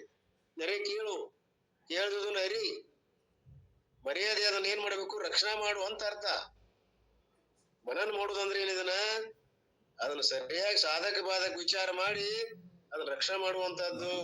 ವೇದ ಸಾಧಕ ಯುಕ್ತಿಗಳದಾವಲ್ಲ, ಅವುಗಳನ್ನು ಅನುಸರಿಸಿ ಅವುಗಳಿಂದ ನಾವು ಗಟ್ಟಿಗೊಳಿಸುವುದು ಅದನ್ನ ಕೇಳಿದಂತ ವಿಷಯಗಳನ್ನ. ಅದನ್ನ ನಾವು ಸ್ಟಾಪ್ ಮಾಡಬಾರ್ದು. ಹಚ್ಕೊಂಡಿವ್ ದೀಪ, ಅದನ್ನ ರಕ್ಷಣೆ ಮಾಡಿಕೊಂಡು ಅದನ್ನ ಹೆಚ್ಚು ಮಾಡ್ಕೊಂತ ಹೋಗ್ಬೇಕು. ವಿತ್ ಶ್ರವಣಂ, ನೆವರ್ ಸ್ಟಾಪ್ ವಿತ್ ಶ್ರವಣಂ. ಇಫ್ ಯು ಸ್ಟಾಪ್ ವಿತ್ ಶ್ರವಣಂ, ಒಂದೇಳೆ ನೀವು ನಡಮಡೆ ಏನಾದ್ರೂ ಒಂದು ಪ್ರತಿಬಂಧಕ ಬಂದ ಅದನ್ನ ಬಂದ್ ಮಾಡಿರಿ ಅಂದ್ರ ಶ್ರವಣ, your knowledge is so feeble. ನಿಮ್ ಜ್ಞಾನ ಬಹಳ ದುರ್ಬಲ ಆಗ್ತದ. ಅದಕ್ಕೆ ಒಂದು ಬಲ ಬರುದಿಲ್ಲ, ತೀವ್ರತರವಾದಂತ ಅದು ಶಕ್ತಿ ಉಳಿಯುದಿಲ್ಲ ಅದ್ರಾಗ. ಒಂದ್ 2-3 ದಿವಸ ಈ ಹೇಳುದು ಬಿಟ್ಟು ಅಂದ್ರೆ ಏನೋ ಕಳ್ಕೊಂಡೇ ಆಗ್ತದ ನಮಗ ನಿಮ್ಗ. ಯಾಕಂದ್ರ ಅದು ಶಕ್ತಿ ಕಳ್ಕೊಂಡ್ಬಿಡ್ತದ. ನಮ್ಮ ಬುದ್ಧಿ ಮಧ್ಯೆ ಅದು ಏನ್ ಮಾಡ್ತದ, ಹೊರಗಿನ ವಿಷಯಗಳಂದ್ರೆ ಏನ್ ಇದ್ದಂಗ ಅವು ಬುದ್ಧಿಗೆ ಆ ಎಣ್ಣಿ ಬಂದ್ ಐತಂತಂದ್ರ ದೌಡುವ ಹತ್ತುದಿಲ್ಲ. ಹಾ ಅಂತೇಳಿ ತಲೆ ಕೆರ್ಕೊಳ್ದಾಗ್ತದ, ನೆನಪಾಗುದಿಲ್ಲ. ಕೇಳಿದ್ದು ಸರಿಯಾಗಿ ಜ್ಞಾಪಕ ಬರುದಿಲ್ಲ. ಯಾಕ, ನಿರಂತರ ಇರುದಿಲ್ಲ. ನಿರಂತರವಾಗಿ ಕೇಳ್ತಾ ಇದ್ರ ಶಾರ್ಪ್ ಇರ್ತದ ಬುದ್ಧಿ. ಒಂದು ಚಾಕು ನೋಡ್ರಿ, ಅದನ್ನ ಬಹಳ ದಿವಸ ಇಟ್ರೆ ಹೆಂಗ ಆಗ್ತದ. ಪದೇ ಮೈಸುತ್ತಾ ಇದ್ರ ಬೇಕಾದಂತ ವಸ್ತು ನಾವು ಅದನ್ನ ಕೊಯ್ಬಹುದು. ಹಾಗೆ ಬುದ್ಧಿ ಶಾರ್ಪ್ ಆಗ್ಬೇಕಾಗಿತ್ತಂದ್ರ ಅದಕ್ಕೆ ಸದಾ ಅದಕ್ಕೆ ಕೆಲಸ ಕೊಡ್ಬೇಕು. ಕೇಳುದು ಹೇಳುದು ನಿರಂತರ ನಡಿಬೇಕು. That one painful experience in life. If you stop with Shravanam, your knowledge is so feeble that one painful experience in life, Vedanta will be thrown out. ಮುಂದೇನು ಒಂದು ಬಹಳ ದುಃಖಕರ ಪ್ರಸಂಗ ಬರ್ತದಂದ್ರ, ನೀವು ನಿರಂತರವಾದ ಅಭ್ಯಾಸ ಇರ್ಲಿಲ್ಲ ಅಂತಂದ್ರ ಯಾವಾಗಾರ ಬರುದು, ಯಾವಾಗಾರ ಕೇಳುದು, ಯಾವಾಗಾರ ಪುಸ್ತಕ ತೆಗೆಯುದು, ಹಿಂಗ ಅದಕ್ಕ ಸರಿಯಾದ ರೀತಿಯಿಂದ ಲಕ್ಷ್ಯ ಕೊಡ್ಲಿಲ್ಲ ಅಂತಂದ್ರ ಅದು ಹಂಗ ಮಾಡ್ತದ. ದೂರ ಸರ್ಕೋ ಅಂತ ಹೋಗಿ ನಿಮ್ಮನ್ನ ಕೈ ಬಿಟ್ಟು ಬಿಡ್ತದ. ನೀ ಬ್ಯಾರೆ, ನಿನಗೆ ನನಗೆ ಹಿಂಗ ಆ ಒಂದು ಜ್ಞಾನ ಅನ್ನುವಂಥದ್ದು ಇದು ದೂರ ಉಳಿದ ಕನಸಿನ ಮಾತಾಗ್ತದ. ಬಹಳ ಎಚ್ಚರ. ಗುರುಗಳು ಹೇಳ್ತಾರ, ಅದನ್ನ ಬಿಡಬ್ಯಾಡ್ರಿ. ಒಮ್ಮೆ ಕೈ ಬಿಟ್ರೆ ಸಾಕ, ಅದು ಏನು ಅದು ಯಾವ್ದೋ ನೀ ಯಾವ್ದೋ ಗೊತ್ತಾಗುದಿಲ್ಲ. ಮೂರ್ತಿ ಪ್ರಭಾಕರ್ ಹೇಳಿದ್ರು ಮನ್ನಿ ಗುರುಗಳು, ನೀವು ಅದನ್ನ ಸದಾ ನೋಡ್ತಾ ಇರ್ಬೇಕು. ನೋಡ್ತಾ ಇದ್ರ ಅದು ನಿಮ್ ಕೈ ಬಿಡುದಿಲ್ಲ. ಒಮ್ಮೆ ಅದನ್ನ ಕೈ ಬಿಟ್ರಿ ನೀವನ್ನ ಸಂಪೂರ್ಣವಾಗಿ ಕೈ ಬಿಡ್ತದ. ಮತ್ ಹೊಂದಿಡದ ಅಭ್ಯಾಸ ಮಾಡ್ಬೇಕ್ರಿ. ಅದು ಇಂಥ ಪರಿಸ್ಥಿತಿ ಅಂತ ಪ್ರಭು ಸ್ವಾಮಿಗಳು ಹೇಳ್ತಿದ್ರು. ಹಂಗ ನೀವು ನಿರಂತರವಾದಂತಹ ಶ್ರವಣ ಸಾಧನೆಯನ್ನ ಮಾಡ್ತಾ ಇರ್ಬೇಕು ಅನ್ನುವಂಥದ್ದು. ಅದು ಮಾತ್ರ ನಿಮ್ಮ ಕರ್ತವ್ಯ ಕರ್ಮ. ಅಸುಪ್ತ ಮರಣ ಪರ್ಯಂತರ ಅದನ್ನ ಮಾಡ್ತಾ ಇರ್ಬೇಕು ಅಂತ. ಎದ್ದಾಗಿನಿಂದ ಮಲಗುವವರೆಗೆ, ಮುಂದ ಮರಣ ಬರುವವರೆಗೆ ನಿತ್ಯ ಶ್ರವಣವನ್ನೇ ಮಾಡತಕ್ಕದ್ದು. Becomes a conviction. ಅದೇ ನಿಮ್ದು ರೂಢಿಗತ ಆಗ್ಬೇಕದು, ಸಹಜ ಆಗ್ಬೇಕದು. ಭಾವ ಹೆಂಗ್ ಉಸಿರಾಡ್ ಸಹಜ ಅದಲ್ಲ, ಹಂಗ ಶ್ರವಣ ನಮ್ಮ ದಿನನಿತ್ಯ 2 ಎಳೆ 3 ಎಳೆ. ಈಗ ನಮ್ದೇನ್ ಪ್ರಶ್ನೆ ಇರುದಿಲ್ಲ ಕೆಲವ್ರದು. ಈಗ ನಮ್ ಲಿಂಕ್ನಾಗ ಇದ್ದವ್ರು ಒಂದಲ್ಲ ನಾವ 2 ಸಲ ಕೇಳ್ತೇವಿ. ನೀವು 4, 5, 6, 7 ಗೌಡ್ರಂಕ ನಿರಂತರದ್ರಾಗ ಇರ್ತಾರ. ಅವ್ರು ಒಂದ್ 8 10 ಕೇಳ್ತಿರ್ಬೇಕು. 3-4 ಲಿಂಕ್ದಾಗ ಅದಾರ ಅವ್ರ ಕಂಟ್ಯಾಕ್ಟ್. ಬೆಳಗಿನ 4 ಗಂಟೆಯಿಂದ ಕೇಳಾಕತ್ತನ ರಾತ್ರಿ 12 ಮಟ ಇರ್ತೈತಿ ಅವ್ರ ಶ್ರವಣ. ಅದ್ ಯಾವಾಗ ಮನನ್ ಮಾಡ್ತಾರ ಅದ ಮನನ್ ಆಗ್ತೈತಿ ಅವ್ರಿಗೆ. ಯಾವ ಮನನ್ರಿ ಇದ್ರಾಗ ಆಕೈತಿ ಅಂತಾರ. ನೀವು ಮಾಡಿಕೊಡ್ರಿ. ಯಾಕಂದ್ರ 12 ದಿವಸ ಅದ್ರಾಗ ಇರ್ತಾರ ಅಂದ ಮ್ಯಾಗಲ ಅವ್ರಿಗೆ ಪ್ರಶ್ನೆನೇ ಇಲ್ಲ. ಶ್ರವಣದೊಳಗ ಮನನ ಅದ್ರೊಳಗ ನಿಧಿದಾಸನಾಗಿ ಸಮಾಧಿನ ಹಚ್ಚಿ ಬಿಟ್ಟಿರ್ತೈತ್ಕಂತ ನಮಗೇನ್ ನೋಡಿಲ್ಲ. ಸಮಾಧಿ ಹತ್ತಿರ್ಬೇಕು ಅವ್ರು. ಒಮ್ಮೆ ದೌಡಿ ಹತ್ತಿರ ಹೋಗಲ್ಲ ಅವ್ರು. 3-4 ಸಲ ಫೋನ್ ಹಚ್ಚಿದಾಗ ಅವಾಗ ಅವ್ರ ಏನ್ ಮಾಡ್ತಾರ ಹಚ್ಚಿದ್ರೇನ ಅಂತ ಅರ್ಥಾತ್ ಅವಾಗ ಸಮಾಧಿಗಿದ್ರ ಅಂತ ಅರ್ಥ. ಹೀಗೆ ಆ ಒಂದು ಜ್ಞಾನದ ಒಂದು ಸಾಧನೆ ನಿರಂತರವಾಗಿ ಗೌಡ್ರಂಗ್ ನಡೆದಿತ್ತು ಅಂತಂದ್ರ ನಮಗ್ ಉದ್ಧಾರ ಆಗ್ತೀವಿ ನಾವು. ಕನ್ವಿಕ್ಷನ್ ಆಗ್ಬೇಕು. ಸ್ವಾಭಾವಿಕವಾಗಿ ಅದು ಒಂದು ಸರಳ ಉಸಿರ ಆಗ್ಬೇಕು ಅಂತ. Whatever happens your life it does not hurt you. ಇದೊಂದು ನಿಮಗೆ ಬಹಳ ನೋವು ಆಗ್ಬೇಕು. ಇದನ್ನ ಬಿಟ್ರ ಮತ್ತೇನಾದ್ರೂ ನಿಮಗೆ ಯಾವ್ದಾದ್ರು ನೋವು ಆದ್ರ ಅದು ನೋವು ಅಲ್ಲ. ಇದೇನು ಬಿಟ್ರಿ ಇದು ನಿಜವಾದ ನೋವು. ದೊಡ್ಡ ಗಾಯದು. ಯಾಕ ಇದು ನಿರಂತರವಾದ ನಮ್ಮ ಬಂಧನವನ್ನ ಕಡಿದ ಹಾಕ್ತಕ್ಕಂತ ಕೆಲಸ ಇದು. ಜನ್ಮಾಂತರದ ಬಂದಂತ ಅಜ್ಞಾನವನ್ನ ನಾವು ಕಳ್ಕೊಳಕ್ ನಿಂತೀವಿ ಅಂದಾಗ ಇದು ಬಹಳ ಮಹತ್ವದ. ಎಷ್ಟು ಜನ್ಮದಿಂದ ನಾವು ಇದನ್ನ ಅಜ್ಞಾನಕ್ಕೆ ಹಾಕೊಂಡ್ ಬಂದೇವೆ ಏನು ಗೊತ್ತಿಲ್ಲ. ಈ ಜನ್ಮದಲ್ಲಿ ಆದ್ರೂ ಕೂಡ ನೀನು ತ್ವರೆ ಮಾಡದೆ ಅದನ್ನ ದೂರ ಮಾಡು. And therefore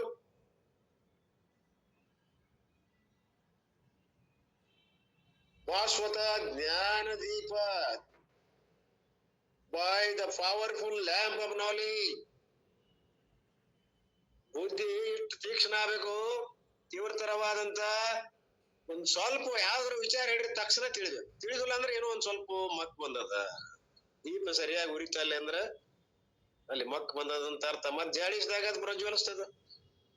ಹಂಗ ನಮ್ಮ ಬುದ್ಧಿಮತಿಯು ಕೂಡ ಕೆಲವೊಂದು ಮಕ್ ಬಡಿತಾವ. ನಡಬರ್ಕ ಏನಾದ್ರು ಆಗ್ತಾವ. ಯಾಕಂದ್ರೆ ನಾವು ಪ್ರಾಪಂಚಿಕರು. ನಮಗ ಅಡೆತಡೆಗಳು ಬಹಳ ವಿಘ್ನ ಲಕ್ಷಗಟ್ಲೆ ವಿಘ್ನ ಬರ್ತಾವ. ಅಂತದ್ರಾಗ ಸಾಧಿಸ್ತೀವಿ ಅಂದ್ರೆ ನಿಜವಾಗ್ಲೂ ಧೀರರು ನಾವು.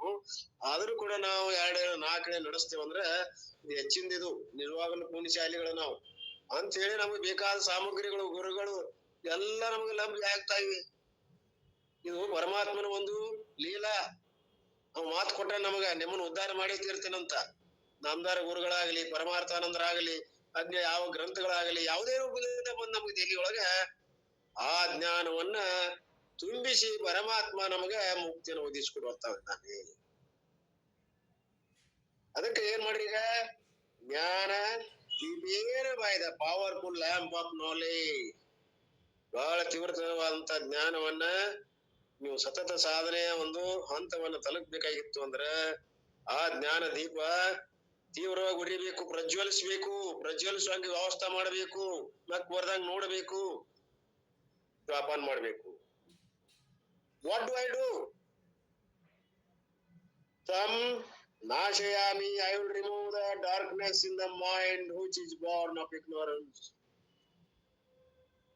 ನನ್ನ ಮನಸ್ಸಲ್ಲಿರುವಂತ ಮಕ್ಕನ್ನ ಅಜ್ಞಾನವನ್ನ ನಾ ಏನ್ ಮಾಡ್ಬೇಕು? ಹೊಡೆದು ಓಡಿಸ್ಬೇಕು.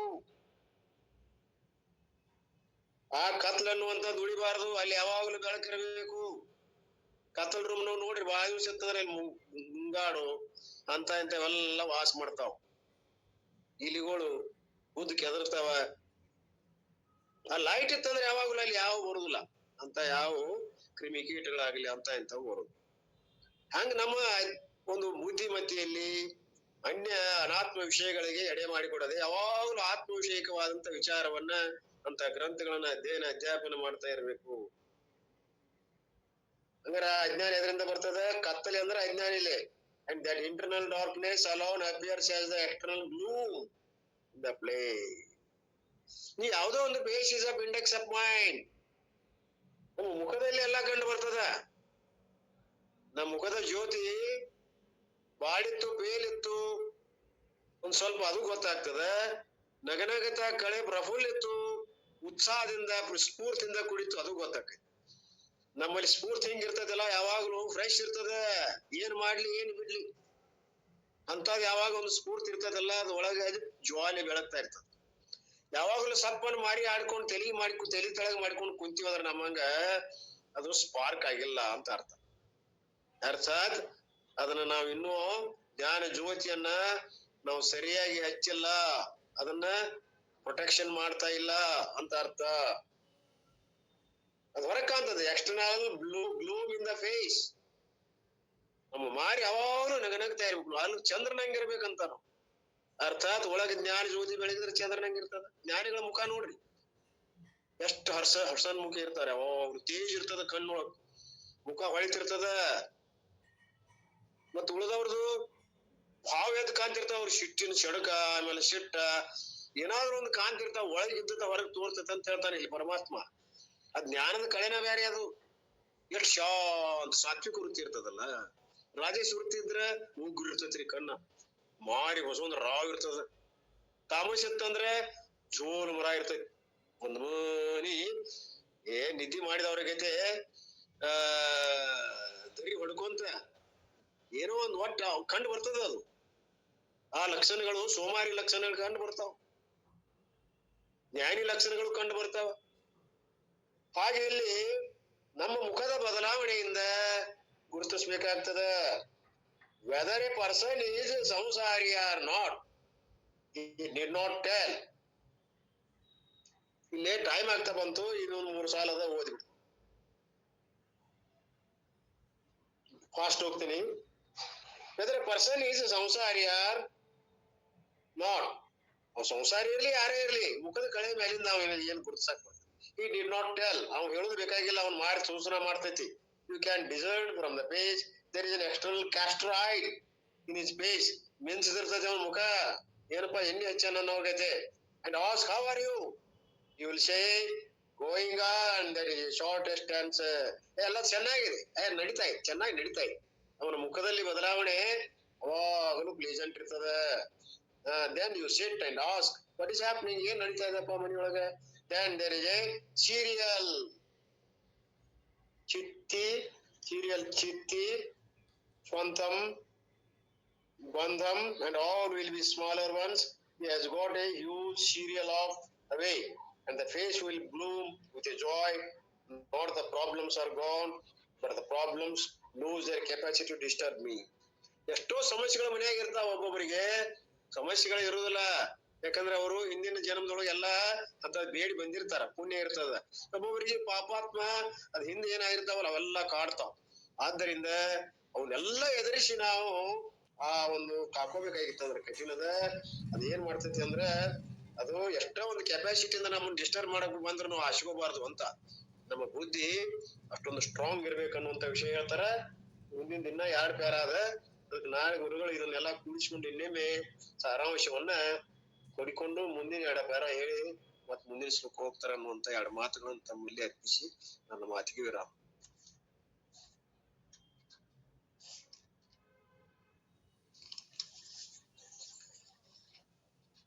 ಪದ್ಮಾಕರೆ ಶಾಂತಿ ಮಂತ್ರ ಹೇಳಿ. ಓಂ ನಮ ಶಿವರಪ್ಪ, ನಮಸ್ಕಾರ ರೀ. ಶ್ರೀ ಸಿದ್ಧಾರೂಢಾಯ ಮಂಗಲಂ, ಶ್ರೀ ಶಿವಾವತಾರಾಯ ಮಂಗಲಂ, ಶ್ರೀ ಸಿದ್ಧಾರೂಢಾಯ ಮಂಗಲಂ, ಶ್ರೀ ಶಿವಾವತಾರಾಯ ಮಂಗಲಂ. ಗಜದಂಡ ಶಿಷ್ಯಾಯ ಮುಖಮಂಡಲಾಭಾಯ ಬ್ರಹ್ಮಾಂಡ ಭೂರ್ಜಾಯ ಮಂಗಲಂ, ಶ್ರೀ ಸಿದ್ಧಾರೂಢಾಯ ಮಂಗಲಂ. ಭಕ್ತೈಕಪಾಲಾಯ ಮಂಗಲಂ, ಶ್ರೀ ಮುಕ್ತಾತ್ಮವಂದ್ಯಾಯ ಮಂಗಲಂ. ಶಿವಶಕ್ತಿ ರೂಪಾಯ ಪರಮುಕ್ತಿದಾತಾಯ ಪರಭಕ್ತಿವೇಶಾಯ ಮಂಗಲಂ, ಶ್ರೀ ಸಿದ್ಧಾರೂಢಾಯ ಮಂಗಲಂ. ಅಜ್ಞಾನನಾಶಾಯ ಮಂಗಲಂ, ವರ ಸುಜ್ಞಾನಕೋಶಾಯ ಮಂಗಲಂ. ವಿಜ್ಞಾನಪಾನಾಯ ಸರ್ವಜ್ಞ ರೂಪಾಯ ಬ್ರಹ್ಮಜ್ಞ ಶ್ರೇಷ್ಠಾಯ ಮಂಗಲಂ, ಶ್ರೀ ಸಿದ್ಧಾರೂಢಾಯ ಮಂಗಲಂ. ಮೂಷದುರ್ಗೇಶಾಯ ಮಂಗಲಂ, ಮೂಷಾನುಕಂಪಾಯ ಮಂಗಲಂ. ದಾಸ ಕುಮರೇಶಾಯ ಶಿವಪುತ್ರ ಶಿಷ್ಯಾಯ ಮೋಷ ದುರ್ಗೇಶಾಯ ಮಂಗಲಂ, ತವ ಮೋಷಾನುಕಂಪಾಯ ಮಂಗಲಂ. दास कुमरेशाय शिवपुत्र शिष्याय श्रीपाद सेव्याय मङ्गलम् श्री सिद्धारूढाय मङ्गलम् श्री सिद्धारूढाय मङ्गलम् श्री शिवावताराय मङ्गलम् गजदण्ड शिष्याय मुखमण्डलाभाय ब्रह्माण्ड भूर्जाय मङ्गलम् श्री सिद्धारूढाय मङ्गलम् श्री सिद्धारूढाय मङ्गलम् हर ओं चैतन्यं शाश्वतं शान्तं व्योमातीतं निरञ्जनं नादबिन्दुकलातीतं तस्मै श्री गुरवे नमः। जय मंगलम जय नमः पार्वतीपते शिव हर हर महादेव। श्री कृष्ण परमात्मा की जय। श्री गीता माता की जय। सकल साधु संत महाराज की जय। सद्गुरुनाथ महाराज की जय। जय मंगलम जय नमः पार्वतीपते शिव हर हर महादेव। ओम नमः ಶಿವಾಯ ಎಲ್ಲರಿಗೂ ನಮಸ್ಕಾರ. ಓಂ ನಮಃ ಶಿವಾಯ. ಓಂ ನಮ ಶಿವಾಯ ಎಲ್ಲರಿಗೂ ಶರಣಾರ್ಥಿ. ಓಕೆ, ಎಲ್ಲ ಗುರುಗಳಿಗೂ ಮಹಾತ್ಮರಿಗೂ ಶರಣು ಶರಣ.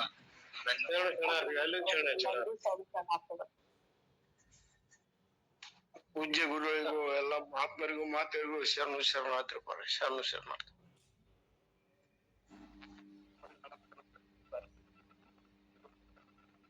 ಸರ್ ಚರ್ಚೆ ಮಾಡಿ ನೀವು ಯಾರು ಹೋದ್ರಿ ಒಂದ್ ಸ್ವಲ್ಪ ನಮ್ದು ಇಲ್ಲಿ ಮಗಳ್ ಕಳ್ಸಾಕ್ ಹೋಗುದೈತಿ. ಅಕ್ಷಯ್ ಪಾರ್ಕಿಗೆ ಹೊಂಟೇನಿ ನಾನು, ಕ್ಷಮಿಸ್ಬೇಕು.